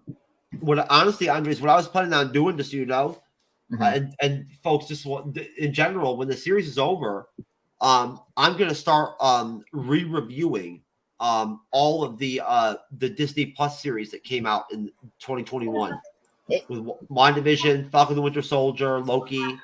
I'm gonna re-review them, you know, basically, and do like more of a short form review. You know, we won't. You know, I'll have a panel. You know, all right, Andres, I'll have a panel. You know, and right, like I'm sure probably at some point if Cyber's available here and there, he'll pop on, you know, and chip in when he can and whatnot, right? And probably moderator show or two. But either way, it'll be me rocking this out on Mondays for, you know, like, as far as I'm concerned, you know, whatever, to third, whatever. And I'm figuring probably that I haven't quite planned the whole thing out, but I want to do like a re-review of WandaVision, right? And like I said, it kind of like adds another element to it, to where it's not your typical, you know, it's not the same review you'd get when you first review it, basically, right? Yeah, I agree. But like, I think it'd be fun. I've wanted to do it for a long time. So like, you know, like, it's totally like niche. It's totally like, you know, not like something I'm expecting to like bust out and like kill it with the numbers or whatever and whatnot. But I think I think it'll be really interesting. And so, well, I think it will work in the first half of the Disney Plus shows. The second half is going to be like low tier, like reviews. I never said I was going to do the second half. I'm only doing the first year. The first year, good, because they're the best. And I don't want to watch any of the other stuff. No. Yeah, so no Moon Knight, no Miss Marvel. No... Miss Marvel's a different story. Honestly, out of all the posters that I take out of my background, the Miss Marvel poster was the one that I didn't want to move. Like I really didn't want to let go the most. You know what I'm saying? Whatnot. Honestly, yeah. I love it. But at the same time, though, it's that one with her sitting on that street lamp and like you really couldn't see her anyway. Like, well, you know what I mean? I don't know if you know that, but that is actually directly from the comic. I know it is. Of course I do. Yeah, I read the comic before I watched the show and reviewed it. Come on, man, I'm not a complete fucking amateur. Oh, right? I didn't say that. I have Marvel. I have Marvel Unlimited, man. Oh right. Yeah. Like so does Cyber. You know what I'm saying? You know, like we do read the comics before we like review the series. Sure. I read the Fraction run before I reviewed Hawkeye. Right. I actually read the Hawkeye Fraction. That's pretty good. Oh, if they actually would have done it like that style, like the more graphic Kate Bishop, you know what I'm saying, on that and all that, right? Like and like with and Clint, like that would have been better, I think. I would like that better.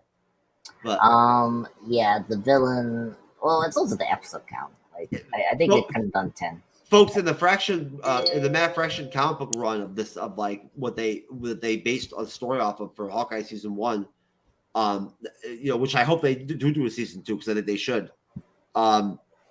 Basically, like that Kate Bishop would have killed Echo, right, in the finale. Like she wouldn't have just let her go or whatever she did. She would have killed her probably. That's how different the comic is compared to like the show. Well, and the version of the character. Oh yeah. No, but that's why I think a season 2 should, like, I mean, you know, obviously depending on Jeremy Renner's health, and you know, we wish the guy the best. Yeah. No, but I mean, I always thought that with Hawkeye that it wasn't one of my favorite shows, whatever, but like I liked it. And if there was one show that made sense to me for them other than Loki to do a season 2 with, I thought that was one. Right? I think so. That Kate Bishop's character still needs more seasoning. Yeah, that's true. Yeah. Right? Well, I have 2 other projects that could easily get second seasons. Like I think Moon Knight and Miss Marvel could easily come. They should. I hope they do a second season of Moon Knight to redeem what fucking like, you know, what happened with season 1. Because they lost me. Yeah. At episode 3, I just like. For me, it was not episode 3. The finale was terrible, man. Fucking terrible. Yeah, finale was not terrible. It was not good. I like episode 5. That was a decent. Yeah. Flashback to like Mark Strong. Hey, and again, you know what? I'll have to rewatch it again because you know it's like it's like you know when I went to we're gonna have Tito, right?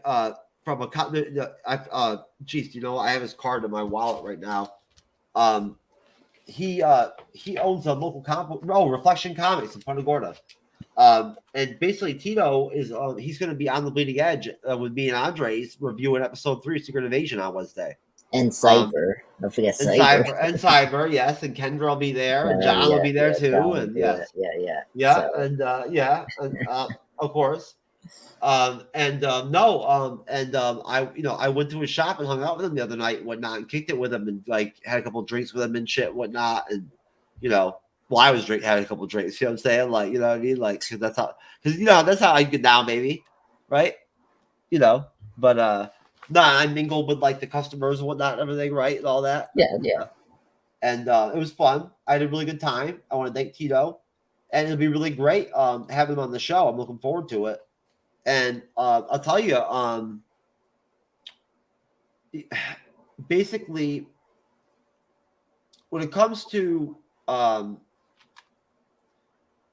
episode 3 of Dead City, I really enjoyed the moment that Maggie connected with Negan. Yes. Yeah. For the first time ever, like, you know what I mean? Yeah. Like, you know, on like a I don't even what level I wouldn't even know how to articulate, but it's some kind of like human level, you know what I'm saying? Like in some kind of like positive level connected with Negan. And I thought it was really well acted. that she did a really good job. I forget, the actress that plays Maggie did a really good job the way that she displayed her vulnerability, and like at the same time gave off a sense of shock at like the feeling of connection with Negan, right? Yeah, no, I agree. You know, that he really changed and like, you know what I'm saying, well, not like, you know. Yeah, well, I like she's supporting that. Like he believes the plan will work, and the son is still alive. You know, so that's like great because the group doesn't believe that. I mean, Luthor. But wait a minute. But this is the thing, though. Now, don't get me wrong. I know Negan ran the Saviors and everything, whatnot, right? And like, there's that whole deal where at one point, right, like when basically Maggie's pitching to like, the group, right? With Tommaso or whatever, whatnot, right? And what's her name? Amaya. Yeah, Maya. Right, Luther or whatever, whatnot, right? And like, she just has this like the attitude almost as if because her son needs to be rescued or some shit, whatever, whatnot. Which fucking Luther even says he's dead. Like everyone should just get up and go, like storm the fucking like compound. You know what I'm saying with the Croat, right? Yeah. And they're not down with that. Obviously, it's Negan that like negotiates that shit out and whatnot and like settles things down. By pointing out that like what happened with his shit, his sanctuary. Yeah. Right. And putting himself out there as bait, basically. Right, saying that like the crowd wants to get him. He took a shot at the crowd. So, what did you think of the whole the crowd scenes in the episode? Like his whole shtick, like what I'm saying, like that. Well, the bacteria. Using the dead as like a fuel or whatever. Yeah, or a drug. I was like, that was fucking weird, bro. Yeah, that was weird. Well, so the car, I never seen this. I know the actor, but I never seen this villain in the show. But he's very threatening. I think he's a very scary villain. He is. Yeah. So like the way he killed that person because of that. Oh my god, that shit was crazy. Yeah, like I didn't realize this. I had to rewatch it. The guy, his one of his people served him rotten meat. Yeah, exactly. And he just. He took this pin, made him swallow it, and hold it in his mouth, and then he took him and fucking like bashed the pin right into his fucking brain or some shit.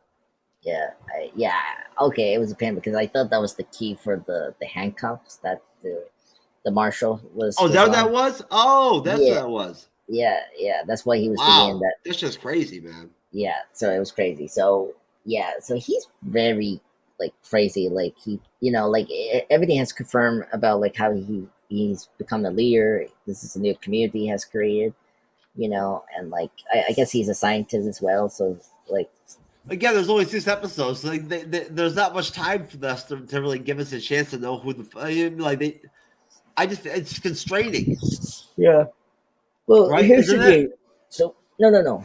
So you brought up Secret Invasion, and speaking of the villains, I get more about the Karek than Gravik than ever, because just the way, like it's just because this is The Walking Dead is a more mature show. Like I get that, but come on, like you see Karek doing like killing that person and then having this dialogue about how his family were eaten. Like that's so like sad, to hear that like his family was eaten, so he had to survive to become like a a weapon that that Negan has created.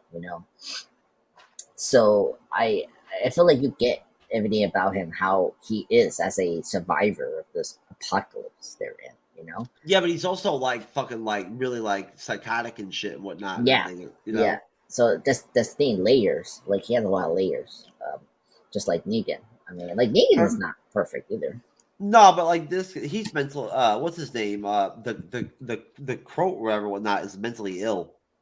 You know what I mean? Like he's disturbed. You know what I'm saying? Like I don't know if trauma caused it or whatever, whatnot. Who knows? Like I just know that like he's not like You know, I mean, the whole like tossing Pearly into the fucking ring with the walkers and shit, and all crap and whatnot. Yeah. I mean, I don't know. Like, I mean, honestly, look, I don't. I tend to want to be optimistic. You know, I do. Mhm. But at the end of the day, though, I'm gonna give the episode probably like I'm gonna give a solid 7.5 because they better bring it strong, like these next 3 episodes. You know what I'm saying? Like seriously, and like build it up real good for the finale, and then kill it in the finale to carry over into the second season. Because right where they're at right now for me is that like I'm a little bit like I don't know. I would have thought I would have been more entertained at this point by the series now than I've gotten, I think. Okay. Yeah, I see why. I get this. This is gonna be 8 out of 10 for me. So like a big up from episode 2, but the same like episode 1. I think this was a better episode than episode 2. It just gives me everything like character development, more time with the characters, you know, you care for, you know, more world building, you know. And I think that's very important, you know, in shows like, you know, comics and all that. I think this episode did a really good job, but I do agree with you, Jeff, that yeah, they still need to like pick up the pace and like, and ramp up everything so I can be excited for the second season if they ever do that. Well, I mean, and that's the thing, right? Like, again, I mean, I gave it a 7.5. I didn't like, you know what I'm saying? I thought it was okay. It was longer. It was 49 minutes. Yeah. Which was longer than the first 2 episodes, right? So, and you could tell too, right? You could feel it. You know what I mean? Like, you know, like it felt longer and heavier. The episode did, which is a good thing, I think, right? Like, it was a good thing, I think, probably. Like that's part if that makes sense, right, Andre? So, you know, as far as like why I thought it was solid, right? Like a good like mid episode, you know, series type, you know, type episode. But at the same time, though, I think that with Maggie, are they trying to give off some? Is she supposed to be like unhinged or something? Like because of her son being kidnapped and shit and whatnot? Like for one thing, why would the Crow even keep him alive anyway? Well, I don't even get it. Like I mean, what good would it do? I mean, well, here's the thing. How would he know that Negan would then get involved? Yeah, that's true. Yeah, how would he know that? Yeah. Well, I'm trying to. That's the thing. I haven't seen the show. Like, I don't know if Clark was still a villain after Negan was captured. Like, did he stay? I'm just wondering if like they're trying to like, you know, purposely create some kind of dichotomy where because because I didn't watch some of the seasons where she ran the hilltop and shit and whatnot. Yeah. When I remember Maggie from when I watched The Walking Dead, like she was just as deaf as like as Negan when it came to like being cool and calm under pressure. You know what I'm saying? Whatnot, right? And like and her social skills and ability to like get people together and whatnot, right? And everything, right? Like I mean, she was really like, you know, she became like, you know, extremely effective at one point in the series when she was like just kind of a grunt and part of the squad, right? Like she was nasty. Yeah. Right? I mean, seriously. Like Maggie's no joke. So no, I'm wondering, do you feel like they're trying to project that she's like what? Like not thinking straight or some shit, or like sort of like no, she's thinking straight in this episode. She's just, you know, having those like moments of, you know, doubt if the son is alive, you know, like, you know, this because remember, like she's been through a lot of tragedy, you know, like she lost her whole family in the span of 4 seasons, and then, you know, of course, Glenn dying. I know, I can't even imagine it too. Like, you know, for that actress, like, I mean, honestly, for her to like, you know, for her to be involved in this universe for this long. Yeah. You know, I mean, she took a 1 season off and then came back for the final. So. Oh, you know what? You know what? I forgot all about Laurie Holden. Remember her from the first 2 or 3 seasons, whatever, whatnot. She played Rex's wife. Is that? No, that was Sarah Wayne Callies. Who's that? Is that the one that? Laurie's the one that was Michonne's friend. Oh, I know you're talking about. Yeah, she. Okay, you know what's funny about that? So, I loved her, man. She was one of my favorite characters. What? I loved her. You think she was dope? I thought she was dope. No, she was the worst character. Lauren Cohen. Lauren Cohen is Maggie. Yeah, Lauren Cohen. She's great. She's a great actress. Okay. So first, so Lauren Cohen. I think this is her best performance as the character. I think she was really great in this episode 3. I think she's not dying herself. She's just worried about her son. She's a mother, so it makes sense. And then to your comment about you liking the person that universally is hated by every Walking Dead fan, including myself. She is so. That character. What's the character's name? That you like? Michonne's friend. She was the worst character during those first 3 seasons. She was so I totally forgot. She's the wife from The Thing. The Ben Grimm's wife from the first Tim Story Fantastic Four film. I don't know if you remember that movie. I'm trying to figure out what her character's name was. Hold on. Yeah, I forgot her name. Her name was Sarah, something like that. I don't know. Oh my god. Yeah, there's just too many characters to remember. I thought she was all right. I liked her. Yeah. She was just too soft. I don't know. She was so soft in Zombie Apocalypse. It's she should be more cautious. I don't know. You know what's funny about it? Because she's the best character in the comic series. And she was Andrea. Andrea, yes. So Andrea is the most popular character in the comic series, but the live action show just did not adapt her well.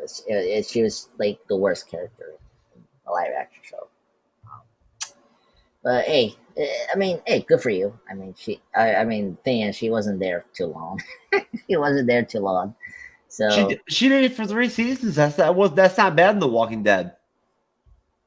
Yeah.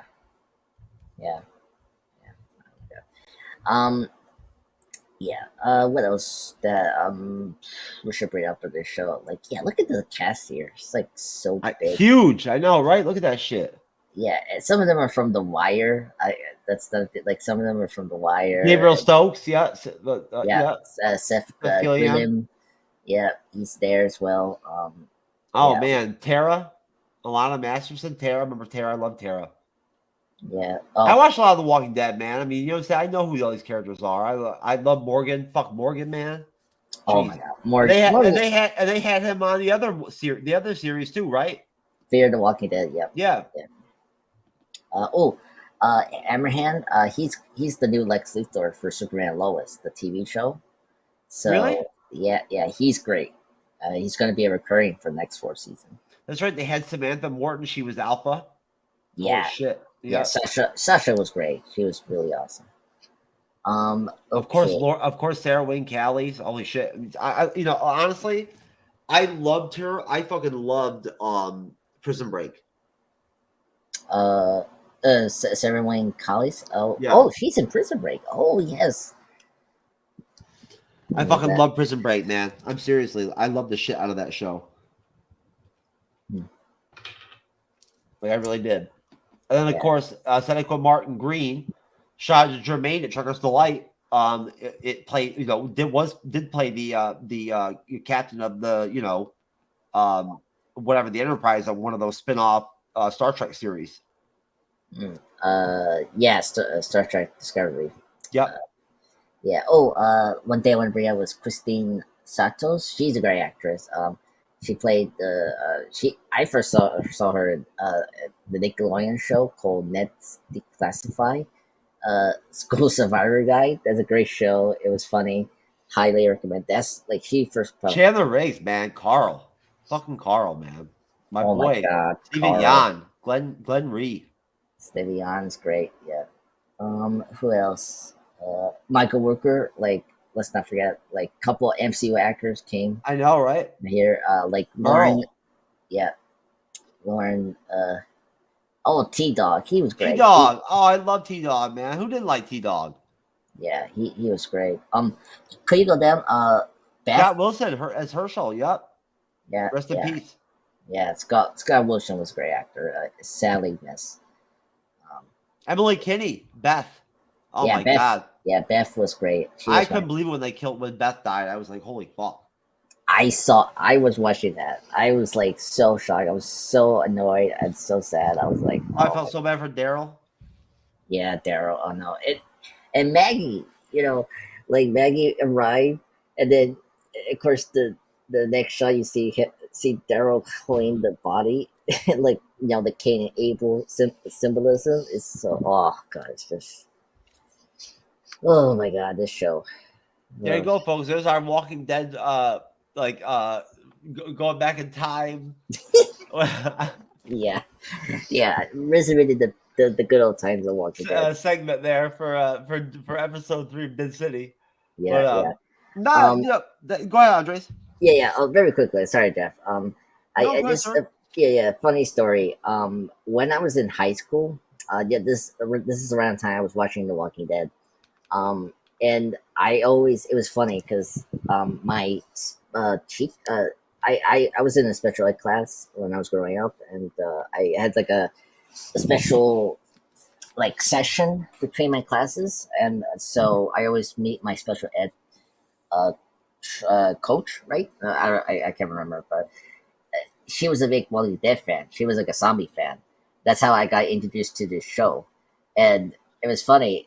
Every time I had a chance to see this, we talked about the show after. I think it was before or after we're done with our session. It was so funny, and the reaction to this was so hilarious. It was like the biggest shock ever. So I miss the days of watching this show regularly. So Walking Dead. So. I binged it. Oh yeah. Yeah, back when Blockbuster was still around and everything, right? Whatnot, Oh my God. Back when I was raising my kids, whatnot, right? Like not that I don't raise my kids, folks, but like back when I raised them, like as in I had custody of Isabella, my daughter Isabella has been on the show. Andres, both my kids have been on the show. Andres, they've been on. Trevor, my son, and Isabella have been on. Wait, when was this? This has both been on twice. Oh, I guess they're the ones that call you, or like you're talking to them off screen. We've been around for no, they've been on the show. I've had Trevor was on one of our She-Hulk episode reviews. Oh, okay. Well, that's just before me. Before I came. Yeah. Okay. Or Miss Marvel, I think it was Miss Marvel actually.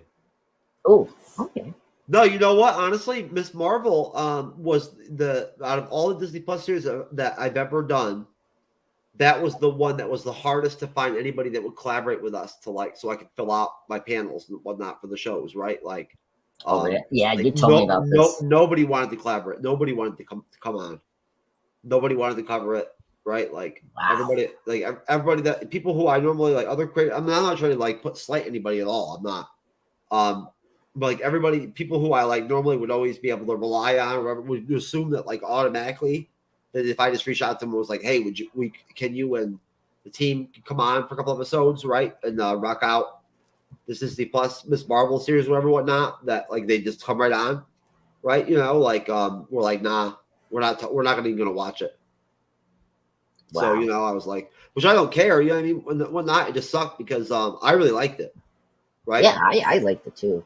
Hey, if we met earlier, I would definitely join that podcast because I. Oh, that's okay, Andres. No, honestly, man, you came in at the best time, bro. Because I've been reshoved. People, folks, people that follow the MCU's Bleeding Edge know that I've been cleaning house. I've been reshuffling the deck. You know what I'm saying? Whatnot, right? I'm trying to populate the show with more quality creators and whatnot, right? Like more quality fucking guests and whatnot, everything, right, to rock with. You know what I'm saying? So that we can produce quality content, right? I mean, fuck, we're gonna have a fucking Roku TV channel here soon, and a mobile app and shit and whatnot. Like, we're gonna need content. You know what I mean? So, like, you know, I had to you know, make a decision and kind of decide like that. You know what? People like Sally the MCU girl. That's a friend of mine. Don't get me wrong. I can't like, you know, that I love her to death, but like comes on is unprofessional. Can't finish shows. You know what I mean? Whatnot, right? Like, you know, dips out, you know what I mean? Embarrasses me with Andres on his show. Like, people like you aren't going to be on the show anymore. Like, I'm not having people on like that. It's that simple. No, I'm sorry, but like, you know what? Like, I just realized one day, I was like, you know what? If I want to, I can go out and I can have quality people on the show all the time. If I just make an effort, whatnot, and everything, and like, you know, put a little more time into it, I can put decent, you know, contributors on the show that are people who will actually like appreciate being treated with respect. You know what I'm saying? Well, not right, you know, and you know, and being treated well intentioned and whatnot, right? And like, you know, knowing that like I actually appreciate, right, the, you know, the guesting and like the collaboration and whatnot and all that stuff. It means to me something. It means a lot to me. So like, you know, because other creators a lot of times it's not like that. No. I see. Yeah. No, and no, so that at that point, we're kind of a spot where like I'm rebuilding things, you know, and getting to a place where I feel comfortable, right? That I'm happy with who is covering the content. That's why you're here, bruh. Yeah, that's true. That's true. That you know.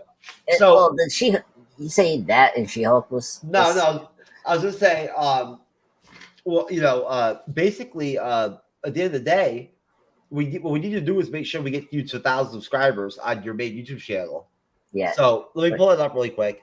And yeah. Well, wait, answer my question, because yes. Wait, so you were having trouble getting host. Miss Marvel. Other creators to collaborate with us, right? So I'd have more people on the panels, right?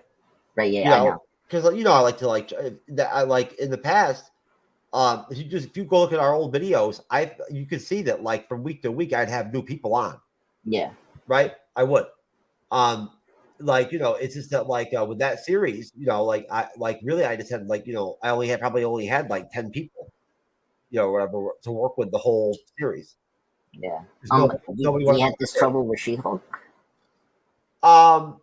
No, because like everyone, because I went out and cold guest recruited like 2 guests for She-Hulk. Oh, okay. That's when I found Jasmine, right? And Bob, right? That I lost. That I picked him up for House of the Dragon, right? And then unfortunately, because of She-Hulk, we lost Bob as a guest because like him and I got into it one night over politics. To the She-Hulk, right? Oh yeah, She-Hulk. Yeah. So yeah. And you know what? When I talked to Tito last night and everything and whatnot, and I talked to him about that, about how like with She-Hulk, like that was the first time I ever felt like the left-right ideological type shit ever became a part of the fandom type shit with Marvel. He agreed 100%. He was like, "No, I never experienced it either until then." Wow. Well, She-Hulk was really divided and did divide people. We lost. I mean, I didn't lose. I had to let go. I had to let Alexis go because of She-Hulk. But that's on her. I mean, that's between me and her. You know what I'm saying? Like, I have nothing bad to say about her. You know, she's on a lot of fucking shows on her YouTube channel. I can tell you right now, a lot of the videos on her YouTube channel she's on. So like, you know, like that's all I can at that point. Like, I have nothing but love for her.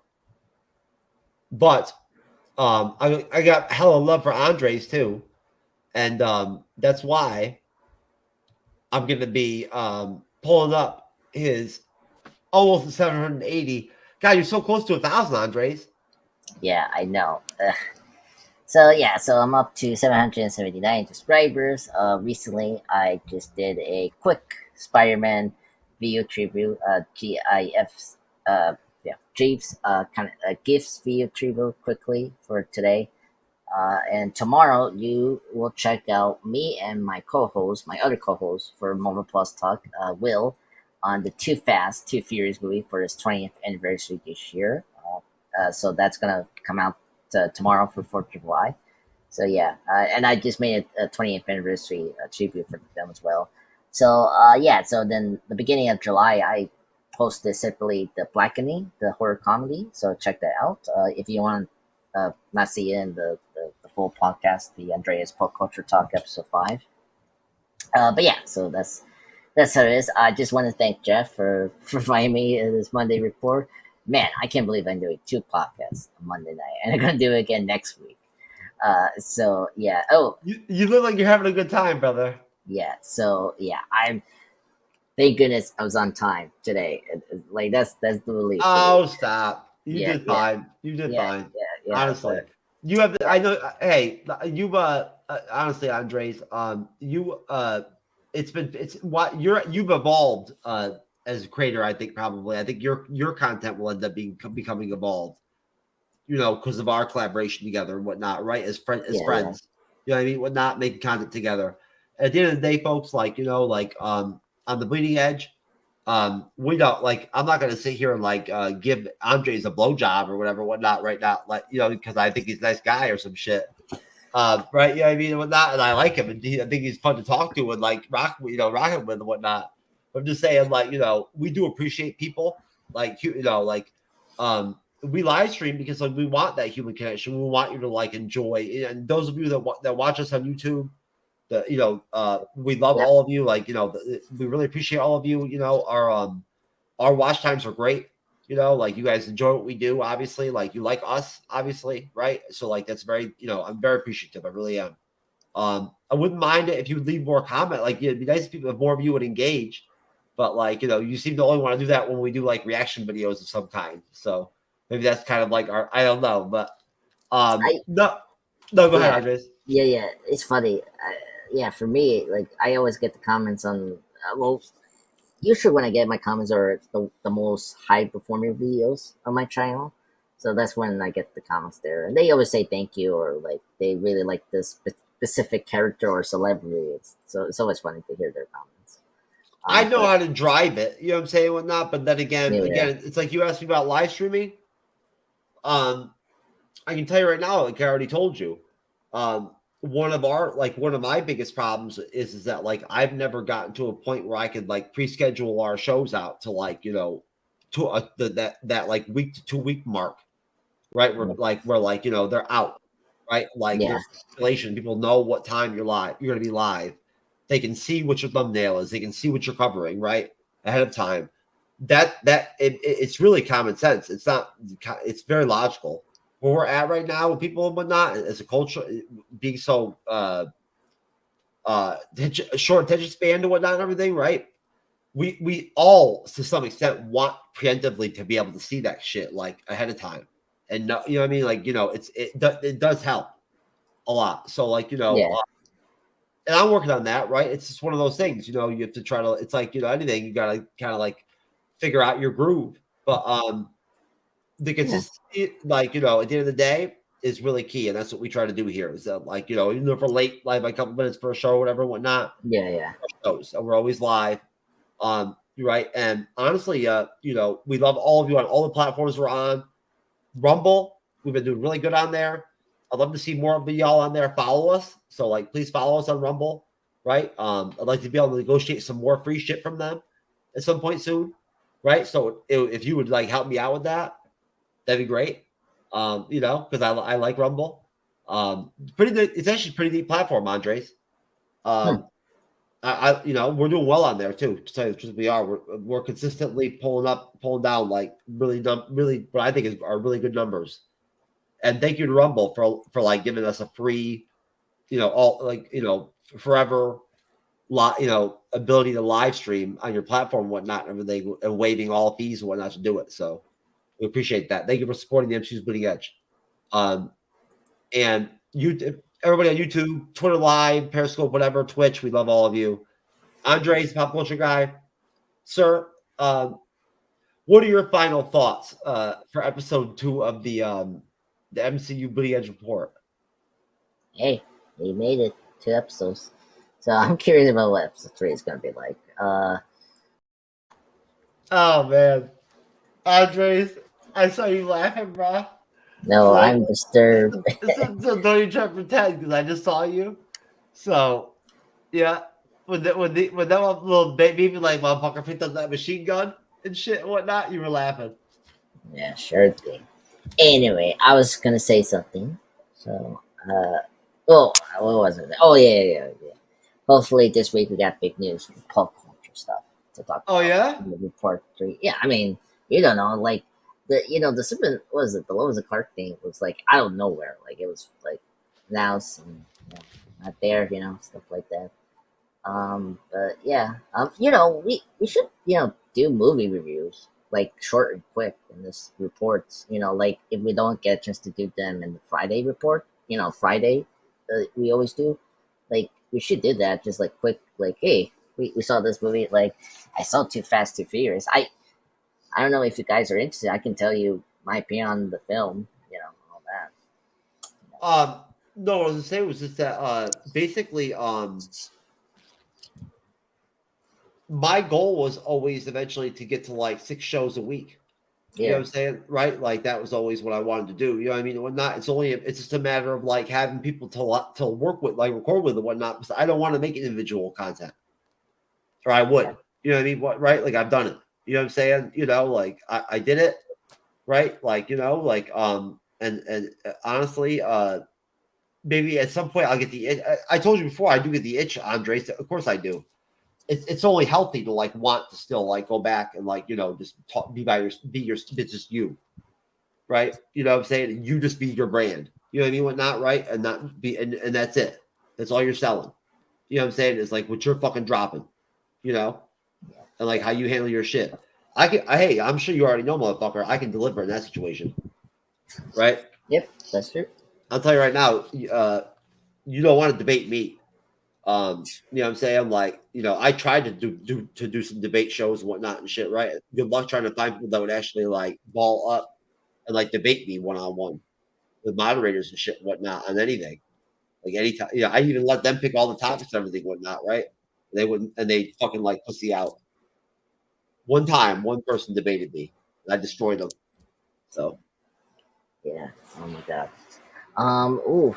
Yeah. We need to do something special for episode 3. Like not like a very quick, like something like like something maybe they're not expecting. Like, well, I'll tell you right now, like considering the fact that I trademarked the MCU's Bleeding Edge and the Bleeding Edge, like together. So I mean, which to make sure that we're covered and like we can actually like start pay-per-viewing, and yes, we are going to paywall, folks. I'm finally going to stop fucking around and like just playing around and play games, and I find it funny, Andres. There's all these creators I meet all the time, right? They're paywalled. They have no audience. You know what I'm saying? Like nobody even watches their shit or listens to their shit, and yet they have Patreon and shit and whatnot. It's like you ain't making no money. You know what I'm saying? Yeah. Like and I know you're not. So like it makes me laugh. It's common sense. Yeah, I don't know. Like, you have to have like a high subscribers to have. It makes no sense at all. I kind of almost want to laugh. I mean, I'm telling you, I meet some of these creators that do that stuff. I'm like, it's not even logical, right? Like, well, yeah. It's always perks like to help you fund your channel or like I don't know something.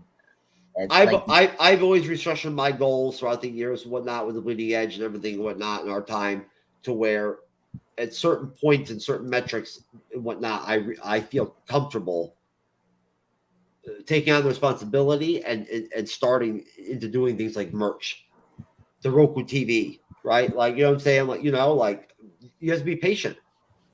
Yeah. Right? Yeah. Right? Andres knows that. Content creation, folks, is a long-term game. Like just like I've been telling the company that I've been working with right now and whatnot with the Roku stuff. Like I'm going to teach them some lessons, Andres, about how to run a fucking business. You feel me? I've already told them. I've saved them a lot of money already. I'll tell you right now, I have.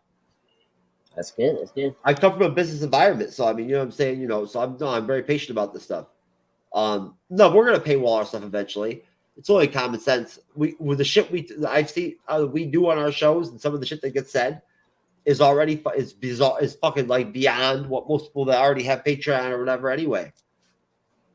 Yeah. You don't even know. You haven't even seen some of our really fucked up shows. Yeah. I mean, you, I'm you just have messing. money. I'm messing with you, dude. There's no show that you come on and whatever, whatnot, where you wouldn't have a good time and everything, whatnot, and like the people wouldn't be good people. Yeah. Well, I'm just sticking with the Panther thing because the Panther thing, I never tried to be a membership or anything like that. It was just why spend money on just get early access with content, you know. So just think about that, Andres. We're gonna have a mobile app, man. True. That's just dope, bro. That's just sick. The MCU's Bleeding Edge mobile app. Well, up, folks. What's the deal with that? You better make sure when that bitch pops up on the Google Play Store and shit, and whatnot, and up in the App Store, you better grab that shit. You feel me? Check it, please. Seriously, Andres will really want to be on the show then. Yeah. Hey, I'm already in your show, so. I know, and it's getting late, so we'll let you go, folks. We love y'all. Yeah. Andres, appreciate you, bro. Yep, no problem, Jeff. Thank you for inviting me. And, Thank you, bro. excited for Episode 2. Yeah. That's right. That's right, baby. MCU Bleeding Edge Report. What's up? Peace.